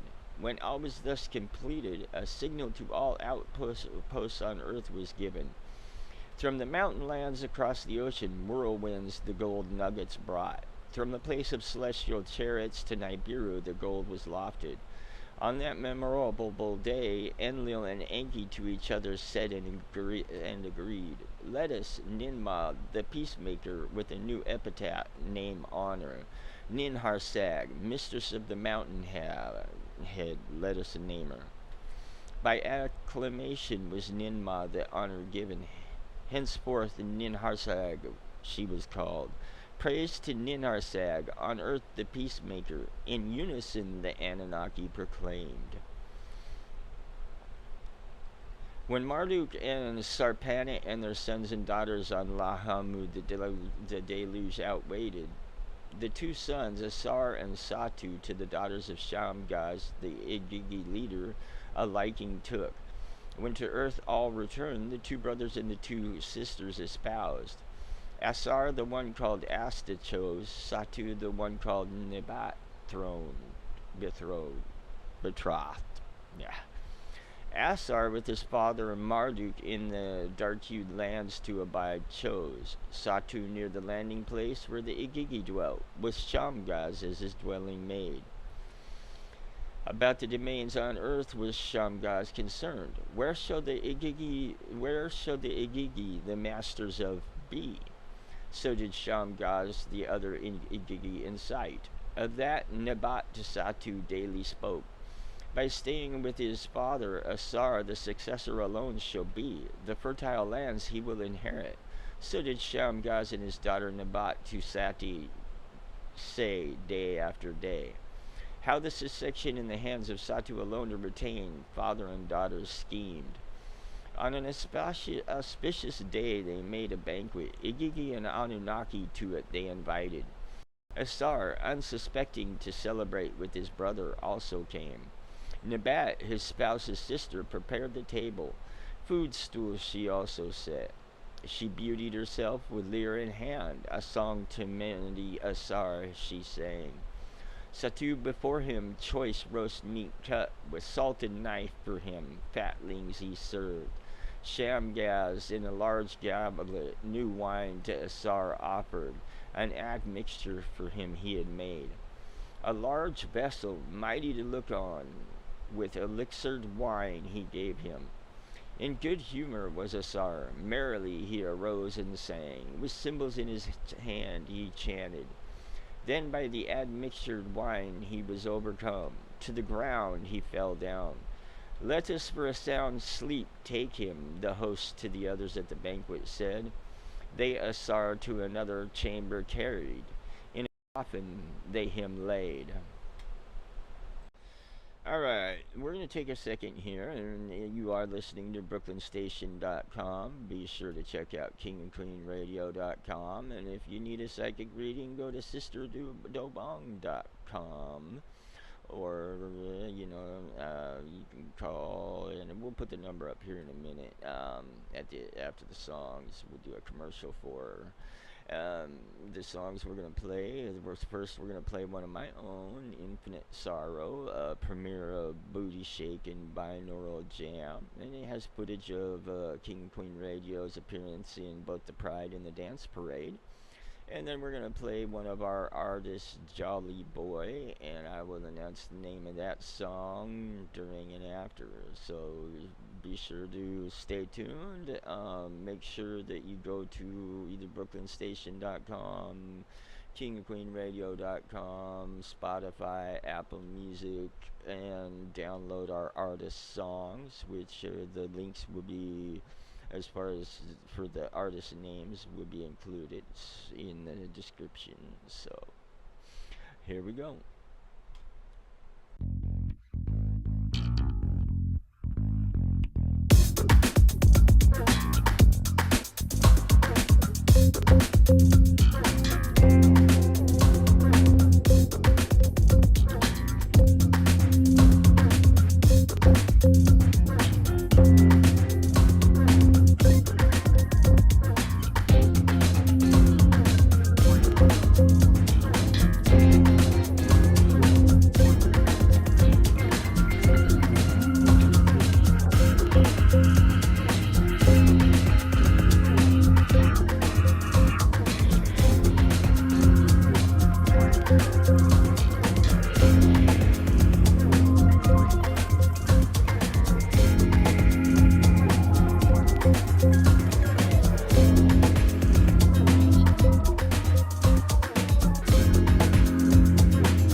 Alright, that was Infinite Sorrow, myself, with Red Sky Lullaby and a couple other people, and online jam, improvised actually. Next, we're going to play on one of our artists, one of the King and Queen and Brooklyn Station LLC artists called Jolly Boy from Africa, and this song will be called ABM. If you're watching this on any of my socials, the links to the King and Queen Radio BrooklynStation.com artists will be included in the description. They're on Apple, Spotify, all that, and you really should go and just download their music because, man, you like the music, and it supports our people in Africa, our artists in Africa, and it's hard making it in as an artist, so they need all the support they can get. And again, you want to download their songs because it's good music. So what more do you need?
Folks, we're back again. If you're watching this on my socials, you'll see the links for the artists down below. Please support them.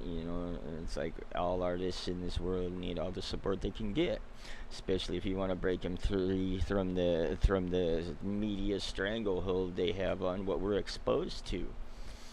Alright, so as you remember, we were talking about they got Asar drunk and then they carried him to a chamber and laid him in a coffin.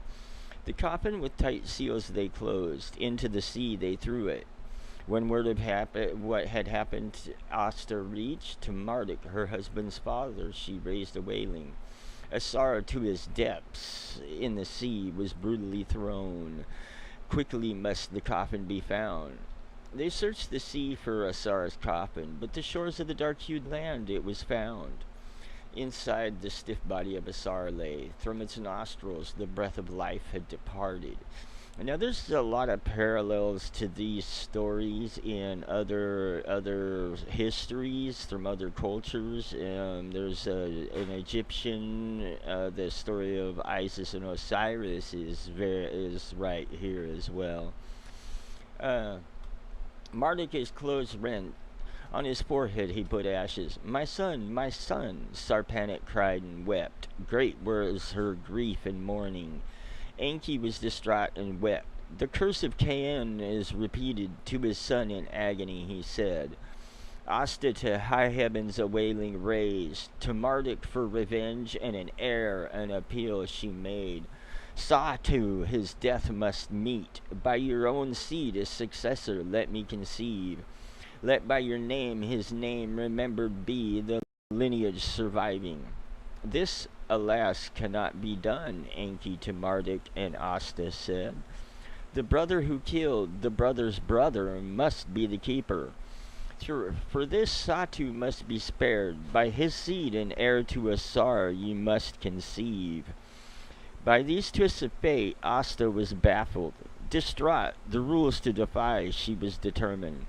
Before the body of Asar was wrapped, and in the shroud in a shroud preserved, from his phallus Asta the life seed of Asar extracted.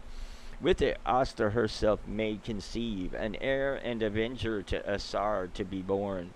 To Enki and his sons, to Marduk and his brothers, Satu word delivered.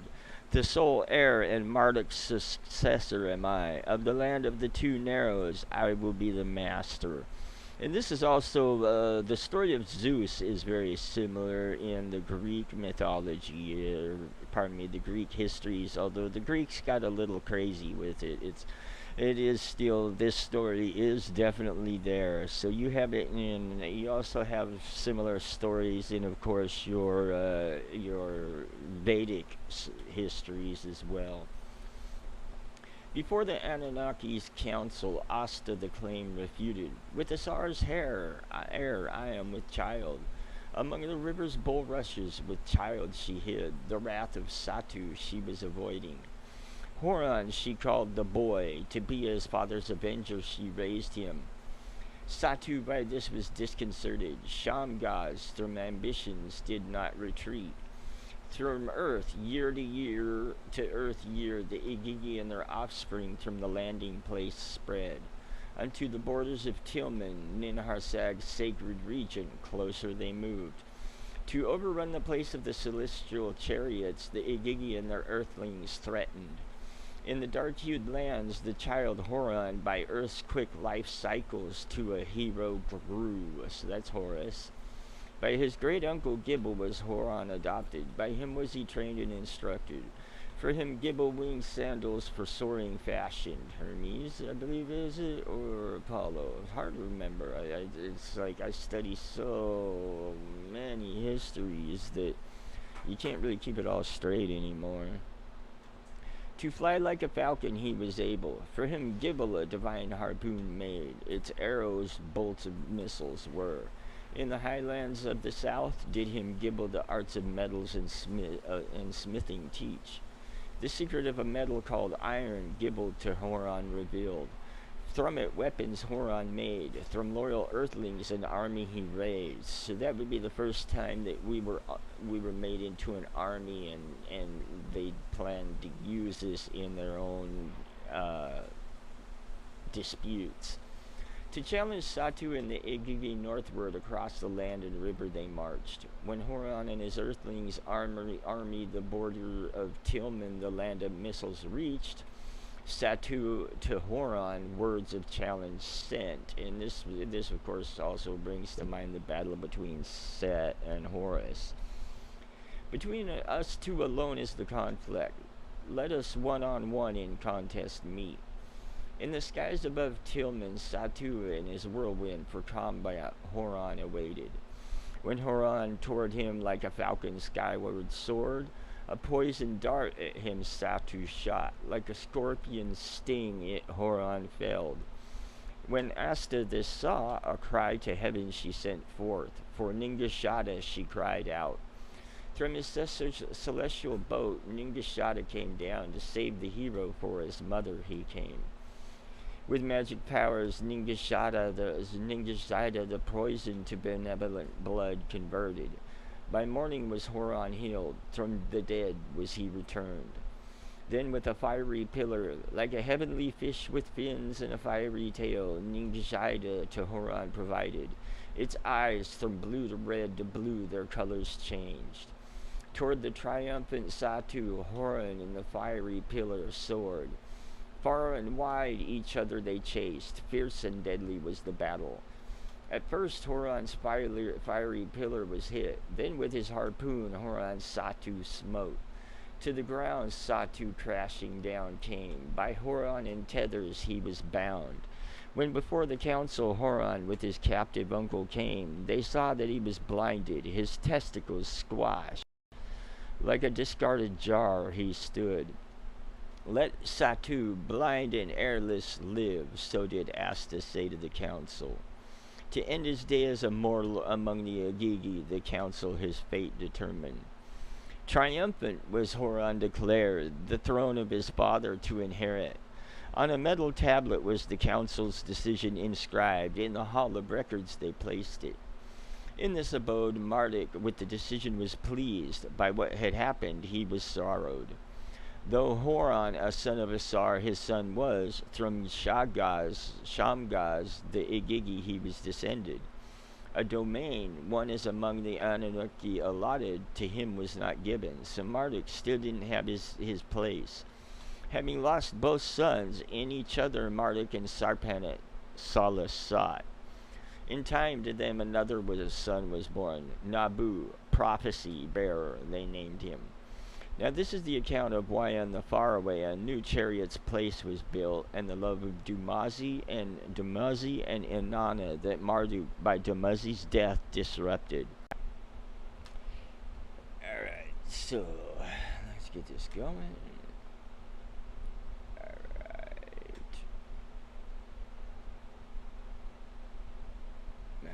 Let's see.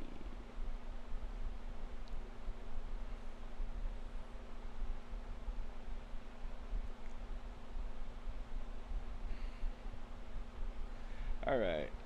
It was after the contesting of Horon and Satu and their aerial battle over Tillman that Enlil his 3 sons to a council summoned. With concern to them of what was happening, he said, in the beginning the earthlings in our image and after our likeness were made. Now the Anunnaki offspring in the image and likeness of the earthlings became. Then it was Cain who his brother killed. Now a son of Marduk is his brother's killer.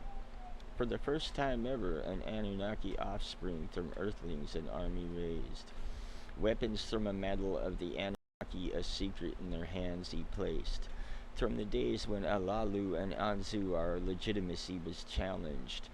Disruption and rule breaking by the Igigi continued. Now the beacon peaks in the domain of Marduk are located. The landing place by the Igigi is held. Now toward the place of chariots the Igigi are advancing. In the name of Satu to all of heaven and earth facilities they claim will lay. So did Enlil to his 3 sons say. To take the counter steps to them he proposed. An alternative heaven-earth facility in secret to establish we must. Let it in Ninurta's land beyond the oceans, South America, in the midst of trusted earthlings come to be. Thus was the secret mission in the hands of Ninurta entrusted. In the mountains beyond the oceans, beside the great lake, a new bond, heaven-earth, he was setting up. Within an enclosure he placed it. At the foot of the mountains where the gold nuggets were scattered, a plain with firm ground he chose. On it for ascent and descent markings he made.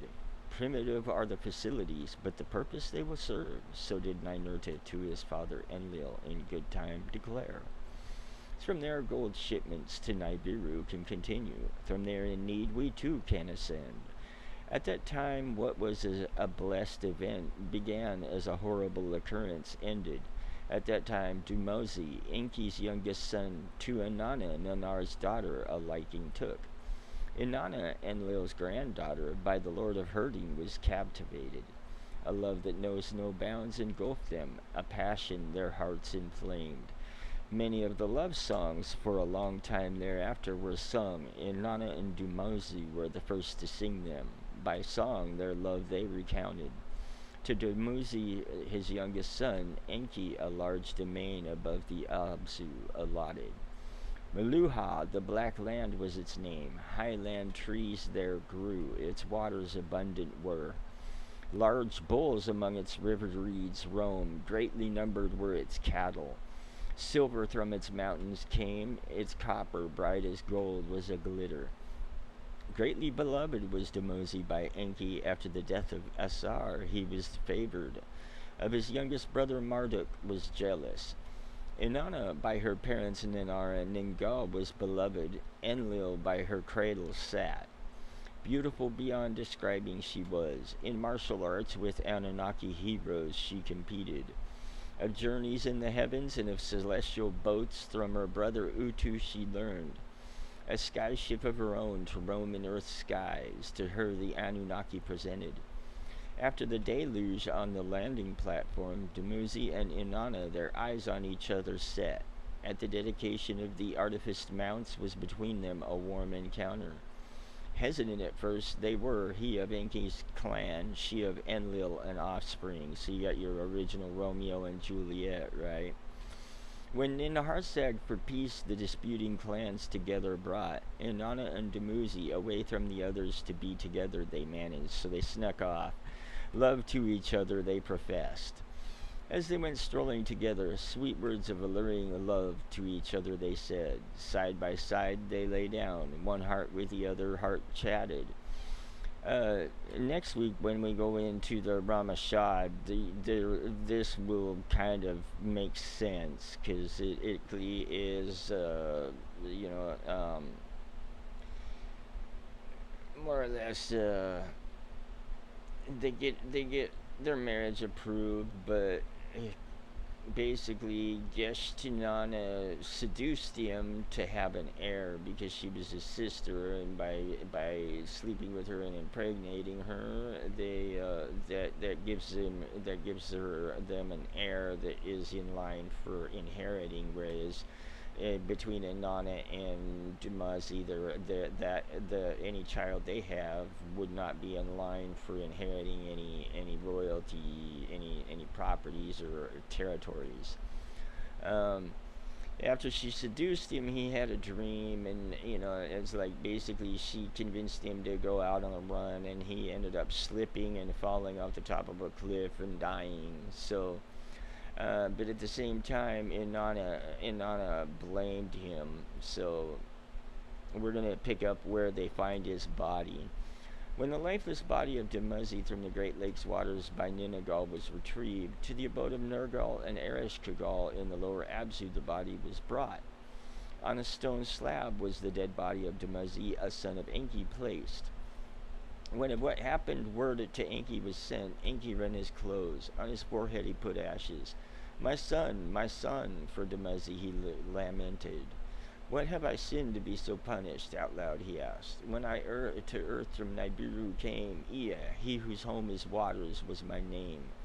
With waters did the celestial chariots obtain their thrust powers. In waters I splashed down upon the earth. Then by an avalanche of waters the earth was swept over. In waters did Esar, my grandchild, drown. By waters my beloved Dumosi is now dead. Everything I had done for righteous purpose did I do it. Why am I punished? Why is fate against me turned? So did Enki bewail and lament. When from Geshtinana the veracity of occurrence was discovered, greater was Enki's agony. Now Marduk, my firstborn, for his deed will also suffer. By the disappearance and death of Dumuzi was Inanna worried, then grieved. Then to the lower Absu she hurried, Dumuzi's body for burial to retrieve. When Ereshkigal, her sister of the arrival of Inanna at the precinct's gate, was told, Ereshkigal a devious scheme on the part of Inanna suspected. At each of the 7 gates, one of Inanna's accoutrements and weapons was from her removed, then unclothed and powerless before Ereshkigal's throne. Of scheming an heir by Nergal, Dumuzi's brother, she was accused. Trembling with fury, Ereshkigal, to her sister's explanations, would not listen. Let loose against her the 60 diseases, Ereshkigal, her vizier Namtar, in anger ordered. By the disappearance of Inanna in the lower Absu were her parents much worried. Nanar to Enlil in the matter went, Enlil to Enki a message sent. From Nergal his son, Ereshkigal's spouse, Enki what had happened learned. From clay of the Absu, Enki 2 emissaries fashioned, beings without blood, by days unharmed. To the lower Absu he sent them, Inanna to bring back, whether alive or dead. When before Ereshkigal they came, Ereshkigal by their appearance was puzzled. Are you Anunnaki? Are you Earthlings? With bewilderment she asked them. Namtar the magical weapons of power against them directed, but unharmed the 2 were. To the lifeless body of Inanna he took the golems. Hanging from a stake she was. Upon the corpse the clay emissaries a pulsar and an emitter directed. Then the water of life on her they sprinkled. In her mouth the plant of life they placed. Then Inanna stirred. Her eyes she opened. From the dead Inanna had arisen. When the 2 emissaries, Inanna to the upper world, were ready to return, Inanna the lifeless body of Dumuzi to take along them she ordered. At the 7 gates of the lower Absu, to Inanna her accoutrements and attributes were returned. To the abode of Dumuzi in the Black Land, the lover of her youth, to take the emissaries she ordered. There to wash him with pure water, with sweet oil anoint him. Then to clothe him in a red shroud, upon a slab of lapis to lay him. Then in the rocks for him a rest place to carve out, the day of her rising there to await. As for herself, to the abode of Enki Inanna set her steps. Retribution for her brother's beloved's death she wanted, the death of Marduk the culprit she demanded. There has been death enough, Enki to her said. Marduk an instigator was, but murder he committed not. When Inanna learned that Marduk would not by Enki be punished, to her parents and brothers she went. To high heaven she a wailing raised, justice, revenge, death to Marduk she cried for. At Enlil's abode, his sons Inanna and Utu joined, for a council of war they had gathered. Ninurta, whom the rebel Anzu defeated for strong measures, argued. Of secret words between the Marduk and the Agigi exchanged, Utu to them reported. Of Marduk, an evil serpent, earth must be rid, Enlil with them agreed. When the demand for Marduk's surrender to Enki his father was sent, Enki to his abode, Marduk and all the other sons summoned. Though for my beloved Dumuzi I'm still grieving, Marduk's rights I must defend. Though evil did Marduk instigate, by ill fate, and not by his hand did Dumuzi die. Marduk is my firstborn, Nenki is his mother, for succession he is destined.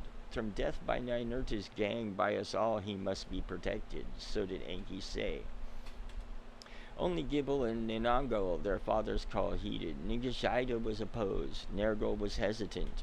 Only if in mortal danger he will I help, he said.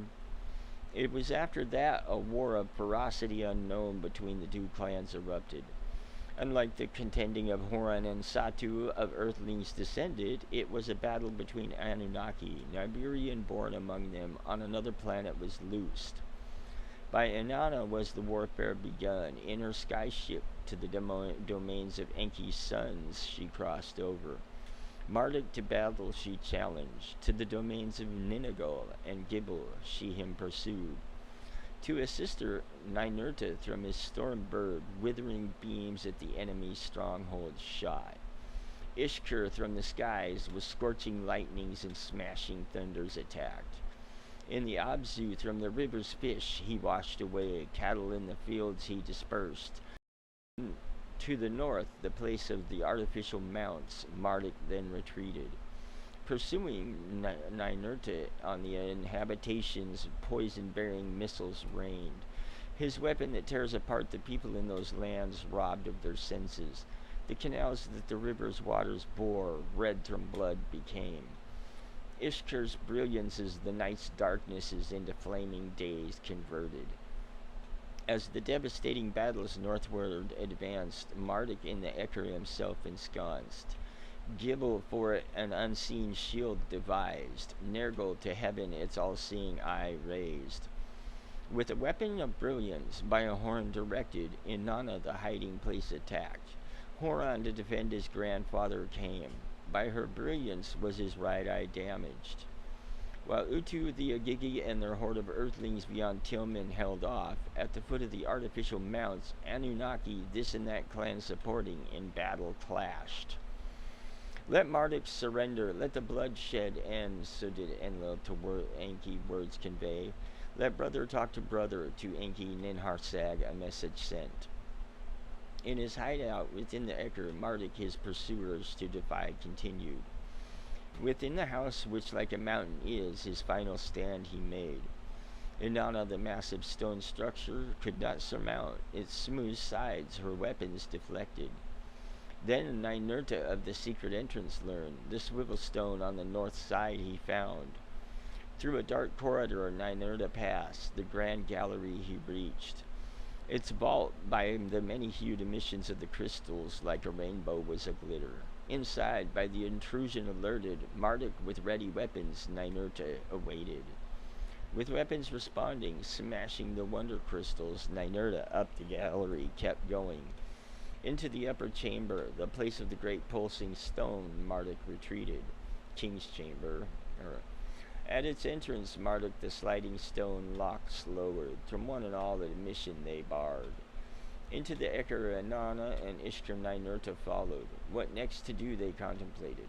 Let the encased hiding chamber be Marduk's stone coffin, to them Ishkur said. To 3 blocking stones, ready for down gliding, he drew their attention. Let slow death, by alive being buried, be Marduk's sentence. Inanna gave her consent. At the end of the gallery, the 3 blocks let loose, each one of them 1 stone for plugging slid down, Marduk as in a tomb to seal. Now this is the account of how Marduk was saved and to exile departed, and how the Eker was dismantled and lordship over the lands rearranged. Away from the sun and light, without food or water, Marduk within the Eker alive was entombed. By his imprisonment and punishment without trial, Sarpanit his spouse a wailing raised.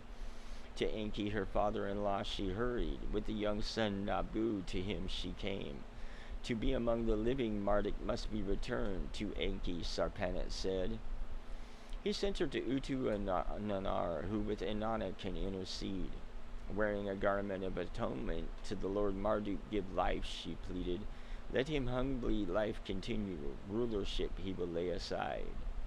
Appeased was not Inanna, for the death of my beloved the instigator must die, she said. Ninharsag the peacemaker, the brothers Enki and Enlil summoned. Punishment to Marduk must come, death is not warranted to them, she said. Let Marduk in exile live, the succession on earth to Ninurta admit. Enlil by her words was pleased and smiled. Ninurta was his son, of Ninurta she was the mother. If between succession and life the choice is, what can I, a father, say? So did Enki with heavy heart answer. In my lands widespread is the desolation. Warfare must end. For Dumuzi I'm still mourning. Let Marduk live in exile. If peace is to be returned and Marduk shall live, binding arrangements must be made, Enlil to Enki said. All facilities that heaven and earth bond to my hands alone must be entrusted. Excuse me. The mastery over the land of the two Narrows to another son of yours you must give.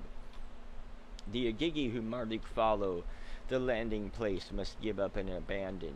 To a land of no return, by no descendant of Sudra inhabited, must Marduk in exile go. So did Enlil forcefully declare, to be the foremost among the brothers he meant. The hand of fate, Enki in his heart acknowledged. Let it be so, with bowed head he said. Ningashida alone the Ekard innards know. Let him over its land the master be. After the decisions by the great Anunnaki were announced, Ningashida for the rescue they summoned. How Marduk from the blocked and sealed innards to extricate was his challenge. To let free the one who alive is buried, a task beyond conceiving to him they gave. Ningashida the Ekard's secret designs contemplated, how to circumvent the blockings he planned. Through a chiseled upper opening, Marduk will be rescued, to the leaders he said. At a place which I will show them, a doorway in the stones they will cut. From it upward, a twisting passageway they shall bore, a rescue shaft creating. Through hidden hollowings to the Ekard's mist they will continue. At the vortex of the hollowings through the stones they will break through. A doorway to the insides they will blow open, thereby the blockings circumnavigating. And there is a rough tunnel hewed through the pyramids, precisely meeting that description. Up the grand gallery they will continue. The 3 stone bars they will raise. The uppermost chamber, Marduk's death prison, they will reach. Anunnaki by Ningashida guided, his outlined plan then followed. With tools that cracked the stones, the opening they made, the rescue shaft they fashioned. The insides of the artifice mount they reached, an exit they blew open. Circumnavigating the 3 blocking stones, the uppermost chamber they reached.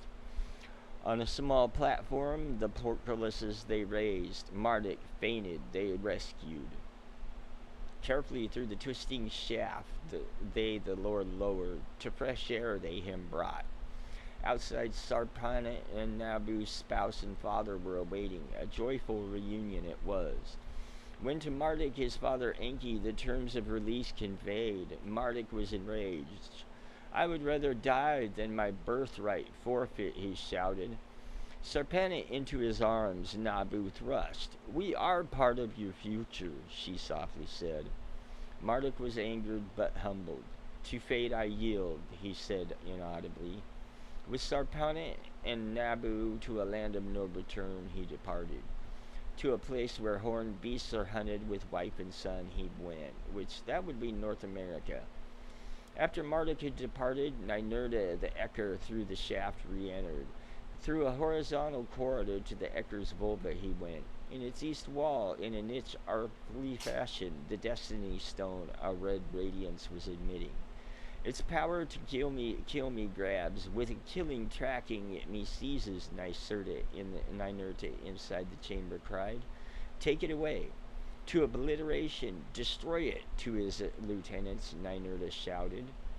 Retracing his steps through the grand gallery to the topmost chamber, Ninurta went. In a hollowed-out chest, the heart of the Ekard pulsated. Its net force by 5 compartments was enhanced. With his baton, Ninurta the stone chest struck. With a resonating sound, it responded.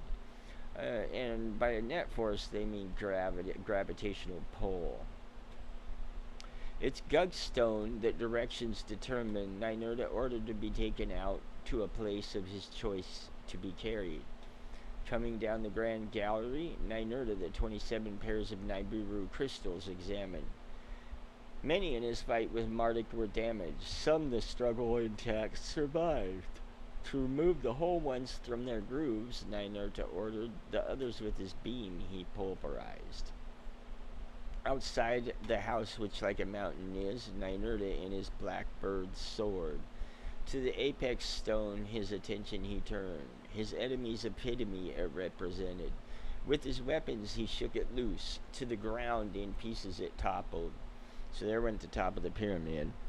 By this the fear of Marduk is forever ended, Ninurta victorious declared. On the battlefield the Anunnaki assembled, the praise of Ninurta announced. Like Anu you are made, to their hero and leader they shouted. To replace the incapacitated beacon, a mount near the place of celestial chariots was chosen. Within its innards, the salvaged crystals were rearranged. Upon its peak, the Gug stone, the stone of directing, was installed. Mount Mashu, Mount of the Supreme Celestial Bart, the mount was called. At that time, Enlil, his 3 sons, summoned. Nilil and Ninharsag also attended. Commands over olden lands to confirm, lordships over new lands to assign they met. To Ninurta, who Anzu and Marduk had vanquished, the Enlilship powers were granted. In all the lands his father's surrogate to be.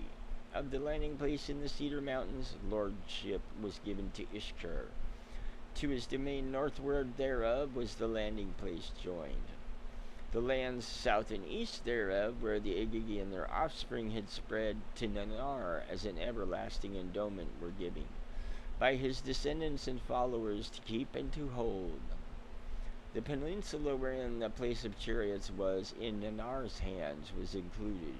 Utu as commander of the place and of the navel of the earth was confirmed. So he was commanding of the place of chariots and the navel of the earth. In the land of the 2 narrows, as agreed, Enki to Ningashai the lordship did assign. To that none of Enki's other sons objected. To that Inanna was opposed. To the heritage of Damazi, her deceased bridegroom, did Inanna claim lay. A dominion of her own of Enki and Enlil she demanded. How Inanna's demands to satisfy the leaders contemplated.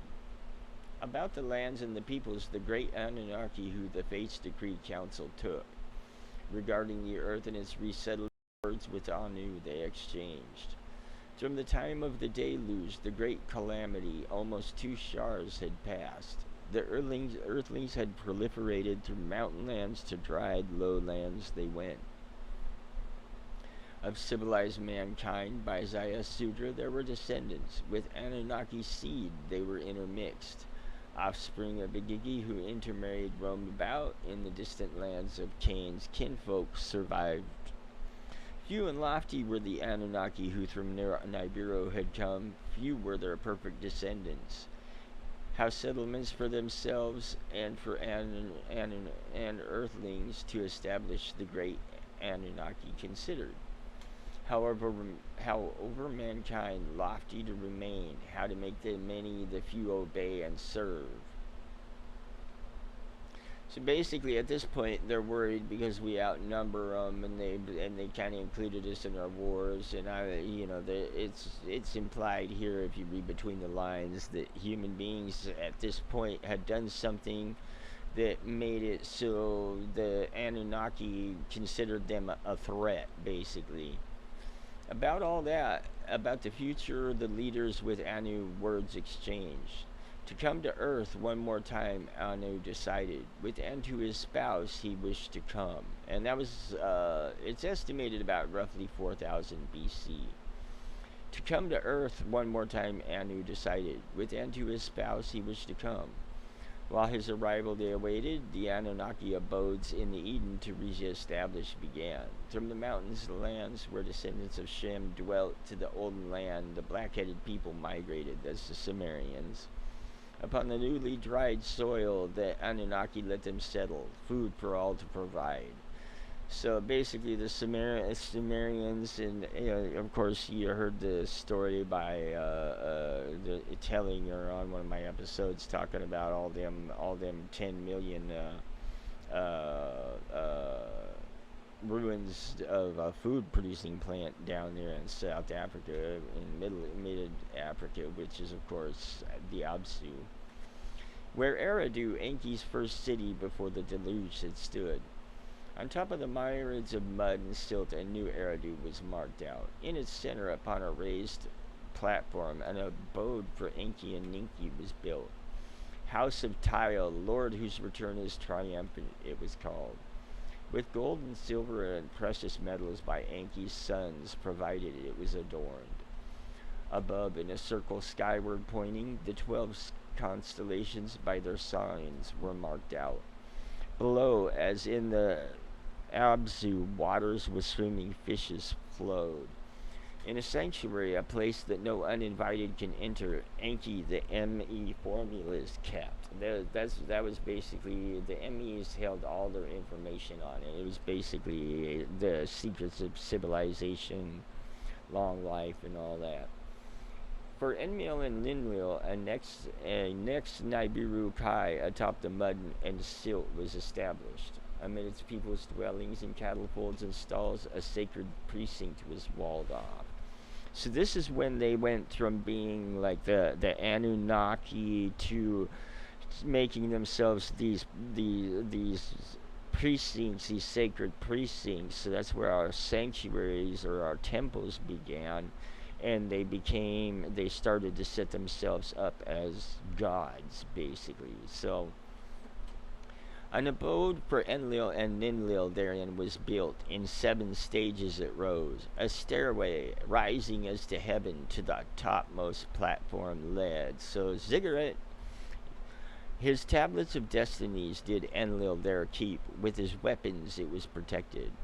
The lifted eye that scans the lands, the lifted beam that penetrates all. In the courtyard, in its own enclosure, Enlil's fast-stepping skybird was kept. As the time for the arrival of Anu and Antu neared, for their stay in the Eden, a new place was selected. Neither Enlil's nor Enki's to be. Unug Kai, the delightful place it was named. Shade trees in it were planted. A pure white structure, the house of Anu, in its midst was built. And by the way, this particular place, I forget the specific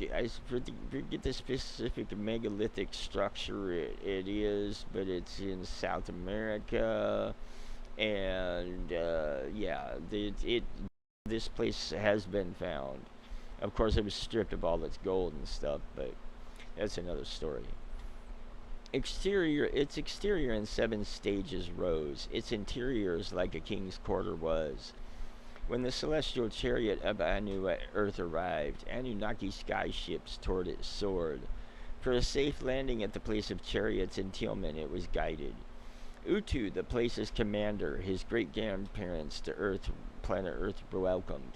The 3 children of Anu, Enlil, and Enki, and Ninharsag stood there to greet them.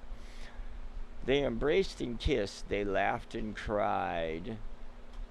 So long has the separation been. They to each other kept saying. Now, this was 4000 BC, give or take, keep in mind. At each other they looked, aging to examine. Though greater in stars were the parents, younger than the children they looked. The 2 sons looked old and bearded. Ninharsag, once a beauty, was bent and wrinkled. All 5 of them with tears were filled. Tears of joy with sorrowed tears were mingled. In sky ships were the guests and their hosts to the Eden taken. In a prepared place beside Unug Kai, the sky ships landed. All the Anunnaki that on earth had stayed as an honor guard were standing. Hail and welcome, in unison to Anu and Antu they were shouting. Then in a procession, singing and music playing, the Anunnaki to the house of Anu, the guest accompanied. In the house of Anu, Anu washed and rested, then he was perfumed and clothed. Antu, by female Anunnaki, to the house of the golden bed was escorted. There she too washed and rested, then was perfumed and clothed. In the open courtyard, as an evening breeze, the tree leaves rustled. Anu and Antu on thrones were seated. Flanking them were Enlil and Enki and Ninharsag. Attendants, earthlings who were completely naked, wine and good oil served.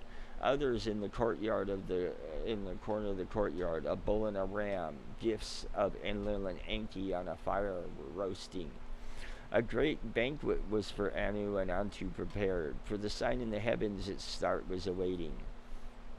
On Enlil's instructions, Zumu, who in matters of stars and planets was learned, the steps of the house of Anu ascended, the rising of the planets at eventime to announced.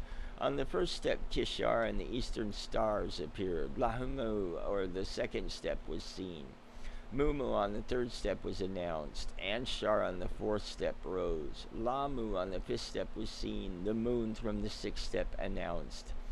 Then on a signal from Zumu, the hymn of the planet of Anu in the sky rises began to be sung.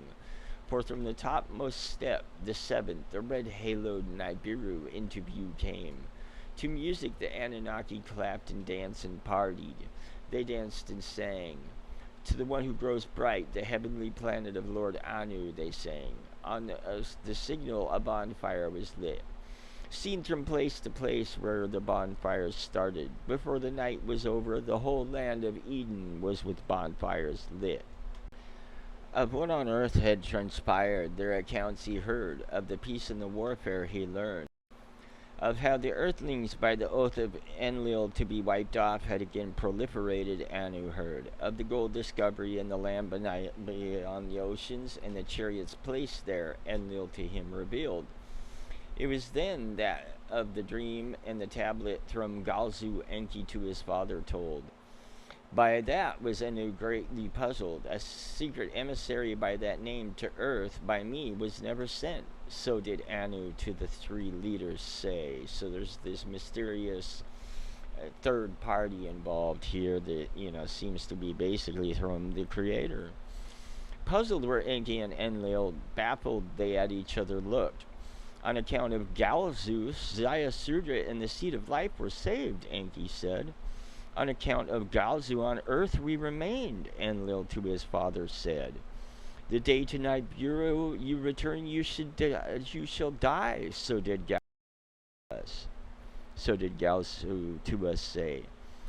Incredulous of that was Anu. The change of cycles indeed havoc did cause, but with elixirs it was cured. Whose emissary, if not yours, was Galzu? Enki and Enlil in unison said. Who the earthlings to save wanted, who on earth made us stay? Ninharsag, her head slowly nodded. For the creator of all did Galzu appear. Was the creation of the earthlings also destined? Of that I must wonder. And next week we're going to go into this a little bit, because I have some interesting information on all that too. For a while the four of them were silent, each one past events in his heart recounted. While fates we decreed, the hand of destiny every step directed, so did Anu say. The will of the creator of all is clear to see. On earth and for earthlings, only emissaries we are. The earth to the earthlings belongs, to preserve and advance them we were intended. If that is our mission here, let us accordingly act, so did Enki say. The great Anunnaki, who the fates decree councils exchange regarding the lands. To create civilized regions, the great Anunnaki decided therein knowledge to mankind to provide.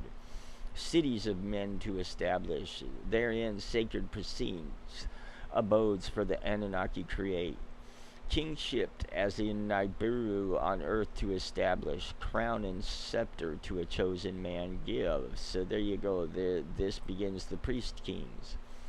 By him the word of the Anunnaki to the people convey, work and dexterity to enforce, the overseers, time to get back to work.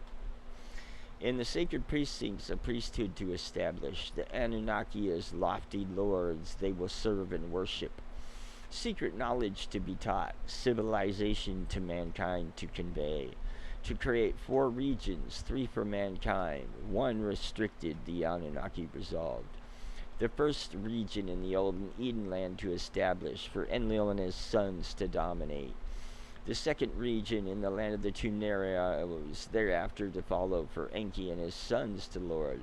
The third region, with the other 2 not mingling in a distant land, to Inanna grant. The fourth region, for the Anunnaki alone consecrated, the peninsula of the place of the chariots will be. Now, this is the account of Anu's journeys to the lands beyond the oceans. Now, this is where they go to the temple that they found in South America, and how in the first region for the Anunnaki cities were reestablished. Having this decision about the 4 regions of mankind's civilizations made, Anu about his grandson Marduk inquired. I must see him again. To the leaders, Anu said. Whether by Damazi or Ningashida to Nibiru inviting, Marduk's ire I myself have caused. So did Anu wonder. To reconsider the punishment of Marduk he wished. When to the lands beyond the oceans you journey, Marduk to meet you will be told. The land where he roams, in those parts of the earth it is, so did Enlil and Anu say, because he was in North America. Before, for the distant lands, the royal couple went. The Eden and its lands Anu and Antu surveyed. Eridu and Nibiru Kuyi they visited. Where the cities of the first region were planned, they saw. In Eridu, Enlil about Enki complained. The ME formulas to himself Enki is keeping. Anu, on the seat of honor seated, words of praise to Enki said, my son for himself a magnificent house built. Beautifully on a platform it is raised. To the people that house surround and serve, great knowledge will Enki give. Now the knowledge that in the MEs is secreted with other Anunnaki must be shared. Embarrassed was Enki. To share with all the divine formulas of Anu he promised. In the ensuing days, in sky ships traveling, Anu and Antu the other regions surveyed. Then on the 17th day, to Unukai the royal couple returned for one more night of rest. In the morrow, when the younger Anunnaki before Anu and Antu for blessing came, Anu to his granddaughter Inanna took a liking. He drew her closer, he hugged and kissed her. Let all my words heed to the congregated, he announced. This place, after we leave, to Inanna as a dowry is given. Let the sky ship in which we the earth shall survey to Inanna my present be. Joyed, Inanna to dance and sing began. Her praises of Anu as hymns in times to come were chanted. Thereafter, bidding farewells to the Anunnaki for the lands beyond the oceans, Anu and Antu departed. Enlil and Enki, Ninurta and Ishtar with them to the Golden Land went. To impress Anu the king with the golden riches, Ninurta an abode for Anu and Antu built, its stone blocks to perfection cut. With pure gold inside was it covered. A golden enclosure with flowers of carnelian stones carved, the royal couple awaited. By the shore of the great mountain lake was the abode erected. How the gold nuggets are collected, they were shown. There is gold here enough for many shars to come, Anu satisfied said. To a place nearby, Ninurta to Anu and Antu an artificed mound showed. How to a place for melting and refining metals it was made, Ninurta explained. How a new metal from stones was extracted, he showed them. Anak, Anuki made, he called it. How by combining it with abundant copper and strong metal he invented, he showed them. On the great lake from whose shores metals came, Anu and Antu sailed. The lake of Anak Anu called it, henceforth this was its name. Then from lands from the north, lands where great horned beasts are hunted, Marduk before his father Enki and his grandfather Anu came. Nabu his son with him was. When Enki about Sarpana inquired, Marduk with sorrow of her death he told them. Now Nabu alone with me has remained, to his father and grandfather Marduk said. Anu Marduk to his chest pressed. Enough, you have been punished. With his right hand on Marduk's head, Anu Marduk to be forgiven blessed. From the golden place high in the mountains, all who had gathered to the plain below went. There stretching to the horizon, Ninurta, a new place for the chariots is prepared. Anu and Antu's celestial chariot stood there ready, with gold to the brim it was loaded. As the time for departing came, Anu to his children words of goodbye and guidance said, "Whatever destiny for the earth and earthlings intended, let it be so. If man, not Anunnaki, to inherit the earth is destined, let his destiny help. Give mankind knowledge, up to a measure, secrets of heaven and earth to them teach, laws of justice, righteousness. Teach them, then depart and leave." So did Anu to his children, fatherly instructions given. So it basically to set up this mess we have now and then bail. So did Anu to his children fatherly instructions give. Once more they hugged, embraced, and kissed, and from the new chariot's place, Anu and Antu for Nibiru left. The first to break the sorrowed silence was Marduk. With anger were his words. "What is this new place of celestial chariots?" Of the others in explanation he demanded. "What after my exile, without my knowledge, has transpired?" When Enki of the decisions about the 4 regions to Marduk told, Marduk's fury knew no bounds. "Why will Inanna, a cause for Dumuzi's death, her own region get? The decisions have been made. They cannot be altered." So did Enlil to Marduk say. In separate skyships to the Eden and its adjoining lands they returned. Sensing trouble, Enlil Ishtar to stay behind instructed over the gold watch to keep. To commemorate Anu's visit, a new count of time passage was introduced. By Earth years, not by Nibiru shars, was what on Earth transpired to be counted. In the age of the bowl to Enlil dedicated was the count of Earth years began. When to the Eden the leaders returned, the place of the first civilized region, how to make bricks from mud, the Anunnaki the Earthlings taught. There was cities to build. But where once cities of the Anunnaki alone had stood, cities for both them and Earthlings now arose. Therein, in new cities for the great Anunnakis, sacred precincts were consecrated.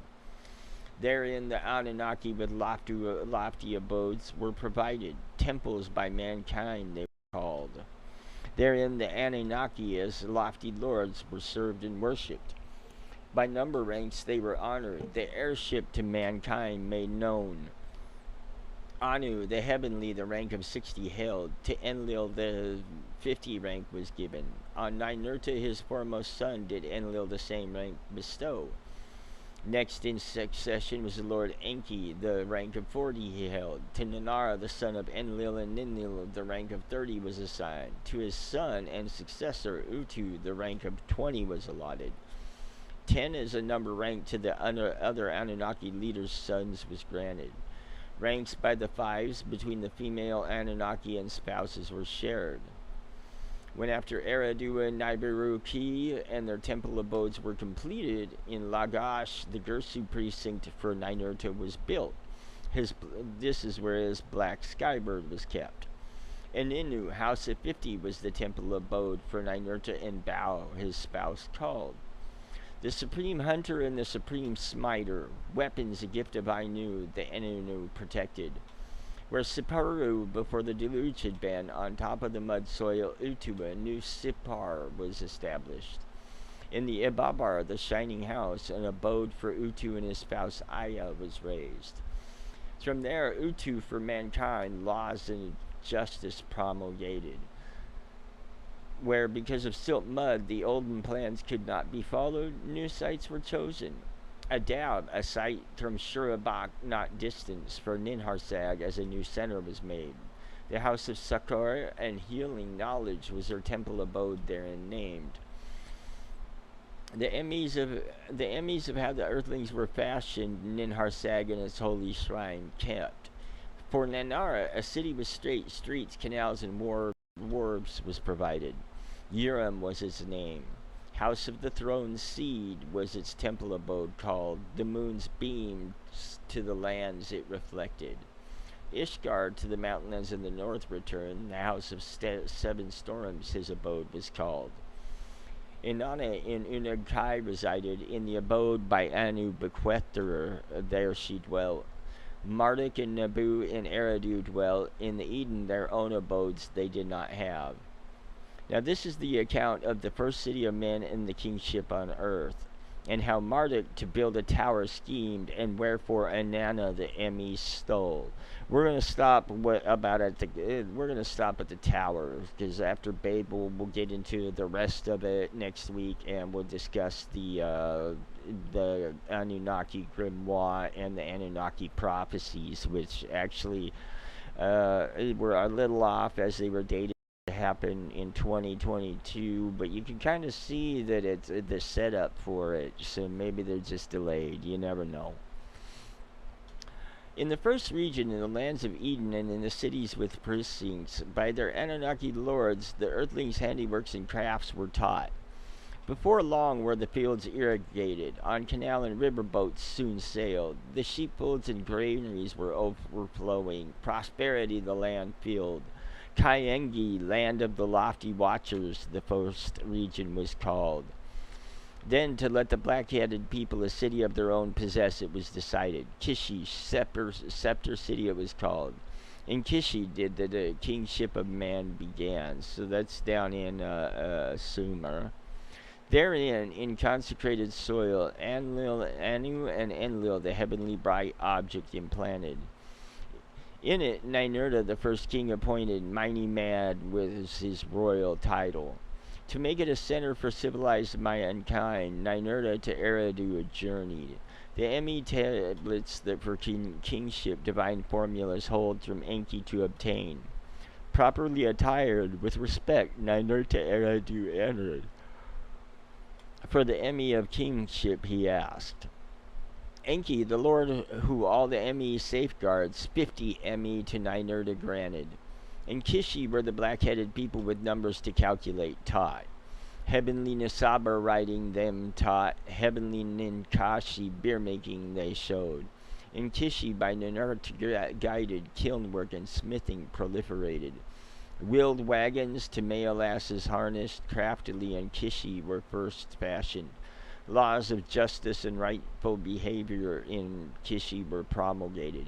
It was in Kishi that people hymns of praise to Ninurta composed. Of his heroic deeds and victories they sang. Of his awe-inspiring black bird they chanted. How in faraway lands the bisons he subdued. How the white metal to mix with copper he found. Ninurta's glorious time it was. With the constellation of the archer he was honored. All the while Inanna of Anakai her lordship in the third region awaited. All the while the domain of her own of the leaders she demanded. The third region after the second one will come, her leaders thus assured her. Having seen how Ninurta to Eridu journeyed, how the Emmy of kingship he obtained, and in her heart a plan devised, to obtain Emmy from Enki she schemed. Her chambermaid Ninshubar to Eridu she dispatched, a visit by Inanna to announce. On this hearing, to Ismid his housemaster quickly instructions gave. The maiden all alone to my city Eridu her step is directing. When all alone she will arrive, my inner chambers let her enter. Pour for her cold water to freshen her heart, barley cakes with butter give her, sweet wine prepare, the beer vessels to the rim fill up. When Inanna alone the abode of Enki entered, Ismid Enki's commands followed. Then when Enki Inanna greeted, by Inanna's beauty he was overwhelmed. With jewelry was Inanna bedecked, by her thin dress her body she revealed. When she bent down, her vulva by Enki was thoroughly admired. From the wine cups sweet wine they drank, for beer drinking a competition they had. Show me the MEs, Inanna to Enki playfully said. Let me ME in my hand hold. 7 times in the course of competition, Enki to Inanna MEs to hold gave. The divine formulas for lordship and kingship, for priesthood and scribeship, for love dressing and for warring MEs to Inanna Enki to hold gave. For music and singing, woodworking and metals and precious stones, 94 MEs that for civilized kingdoms are needed, Enki to Inanna gave. Holding her prizes tightly, Inanna from the slumbering Enki slipped away. To her abode of heaven she rushed out, to soar away her pilot she instructed. When Enki from his slumber by Issamid was awaking, "Get hold of Inanna to Issamid," he said. When from Issamid that Inanna had already in her boat of heaven departed, Enki heard to chase Inanna in Enki's skyship. Issamid he instructed. "You must retrieve all the MEs," he said to him. At the approach to Enki, Issamid Inanna's boat of heaven intercepted. To return to Eridu in the wrath of Enki, face he made her. But when Inanna back to Eridu was brought, the MEs with her were no more. To her chambermaid Ninshabar she gave them, to the house of Anu, and Enki Ninshabar took them. "In the name of my power, in the name of my father Anu, I command you the MEs to return." So did Enki angrily to Inanna say. In his abode captive he held her. Alright guys, that looks like pretty much where I gotta leave it now. I wanted to get a little further, but time's ticking away. So we're gonna check out with some another song by me, which is one of my solo works on a new project I'm starting. It's going to be geared totally towards mantras and your ancient civilizations, spiritual songs. And I'm starting with a set of a few mantras. Now, if you're into meditation, this one, if you put headphones on, get in your position, use the first part of it for your Om, as in say your Oms in harmonic resonance with it. It will tune both sides of your brain and help you to basically focus intention. So like on the second part, you say whatever your favorite mantra or prayer is and focus your attention where it needs to be, and it will work as an amplifier because it's created with pure fire, pure blue creative energy. For those of you that don't get that much to it, still listen with headphones if you can, as it's a binaural song, and I have the links in here to go to my YouTube and stuff like that. Then of course we'll play some of the artists afterwards for King and Queen Radio. And among those, I will provide a list at the end. So, and also, as I said, if you're on my socials of any kind, you'll notice in the description there are links to not only the King and Queen and Brooklyn Station websites, but also all our artists. So make sure you download their stuff to support the artists. Other than that, thank you very much. I appreciate you guys listening, and this has been a production put out by brooklynstation.com and sponsored by brooklynstation.com. However, brooklynstation.com does not have any opinions, so this is merely a reading of a book of history that is termed as mythology and a certain translation of it. Do your own research, and we will see you next week for the end of this and discussion of the Book of Ramadash and the Anunnakis esoteric system and some of their prophecies. So that's going to be really kind of intense. So until then, this has been Infinite Sorrow, presented by brooklynstation.com. Shiva Shambho Swayambho Bo Shiva Shambho Swayambho Bo Shiva Shambho Swayambho Bo Shiva Shambho Swayambho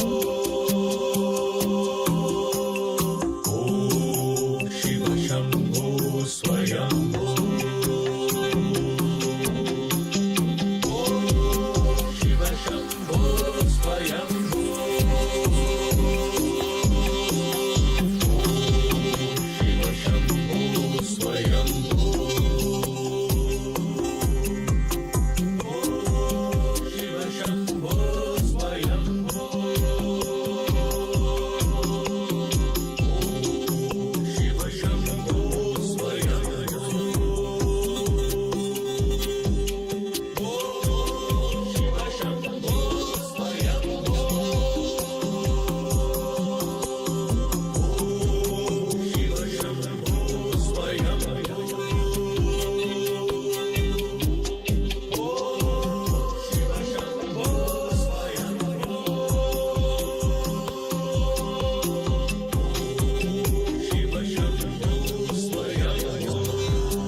big vibe. DJ Patma. Baby, give me one dance, baby, give me one dance tonight. Yeah. Baby, we could all over, baby, we could all over tonight. Yeah. Tonight, oh, hey. Tonight, oh, hey. Tonight, oh, hey. Tonight, oh, hey. Baby, give me one dance, baby, give me one dance tonight. Yeah. Baby, we could all over, baby, we could all over tonight. Yeah. Tonight, oh, hey. Tonight, oh, hey. Tonight, oh, hey. Tonight, oh, hey. I put my mind for the money. Come dance for the money. I take you down to my mommy. Come bounce on me, shawty. Twinkle, twinkle, little star. I wonder what you are. Shake on for the money. I wanna dance up your body. Why your waist make I spend the rubber? Shawty say make I spend the dollar. Ibadi you too sure. Me I'm a too sure. Somebody, I will take you tsunami. I will take you to Paris. Somebody. Baby, give me one dance, baby, give me one dance tonight. Yeah. Baby, we could all over, baby, we could all over tonight. Yeah. Tonight, oh, hey. Tonight, oh, hey. Tonight, oh, hey. Tonight, oh, hey. I put my mind for the money. Come dance for the money. I take you down to my mommy. Come bounce on me, shawty. My mind for the money. Come dance for the money. I take you down to my mommy. Come bounce on me, shawty. Ride for me, die for me. You said that you gon' take your time with me. So why all these niggas come spy on me? You say I'm the queen, but you lie to me. Am I yours? Are you mine? Or are we passing time? I don't know. I feel high. You got me on a timeline. Yeah. So call it for me now. Do it once. Baby, give me one dance. Baby, give me one dance tonight. Yeah. Baby, we could all over, baby, we could all over tonight. Yeah. Tonight, oh, hey. Tonight, oh, hey. Tonight, oh, hey. Tonight, oh, hey. I put my mind for the money. Come dance for the money. I take you down to my mommy. Come bounce on me, shawty. My mind for the money. I take you down to my mommy. So call that for me now. Do it once. So call that for me now. Do it once. So call that for me. Do it once. So call that for me now. Yeah.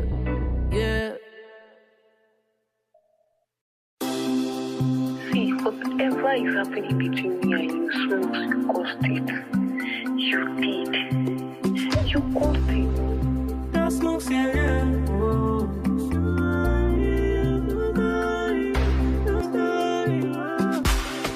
You're not the best I know. I'm not the best you know. Yeah, on my own. Whoa. Can I bring the best in you? Yeah, and you bring the best in me too. On my own. Something in my mind, and I know if it take calm off, and I know if it take calm down. No. Yeah.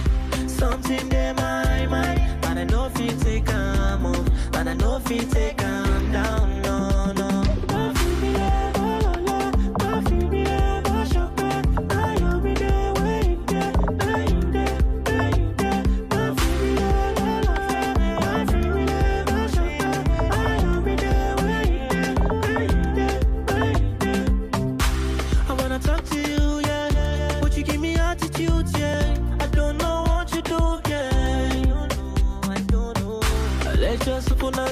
Laptop. So many things on random. Can we make it alright? Yeah. I know if you pretend, I know me today. I know I'm delay.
Kelly O. External on the beat.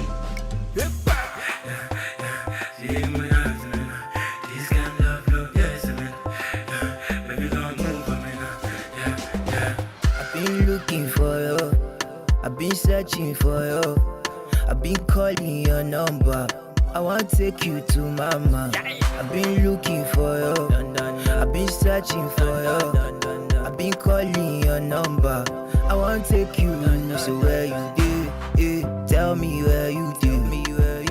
Anywhere you did. Not there I want it. So where you did? Tell me where you did. Anywhere you did. Not there I want it. This where you did. Tell me where you did. I go lap you day. Just tell me where you did. I go give all the girl them backspace. You will enter my queen shipper. You did to stop the boys for Insta. Mona Lista, hasta la vista. Yeah. Say what you want, I go buy for two. Do anything for you. I go carry you, show you what I'm in. So where you did? Tell me where you did. Anywhere you did. Not day I one day. Anywhere you did. Tell me where you did. Anywhere you did. Not day I one day.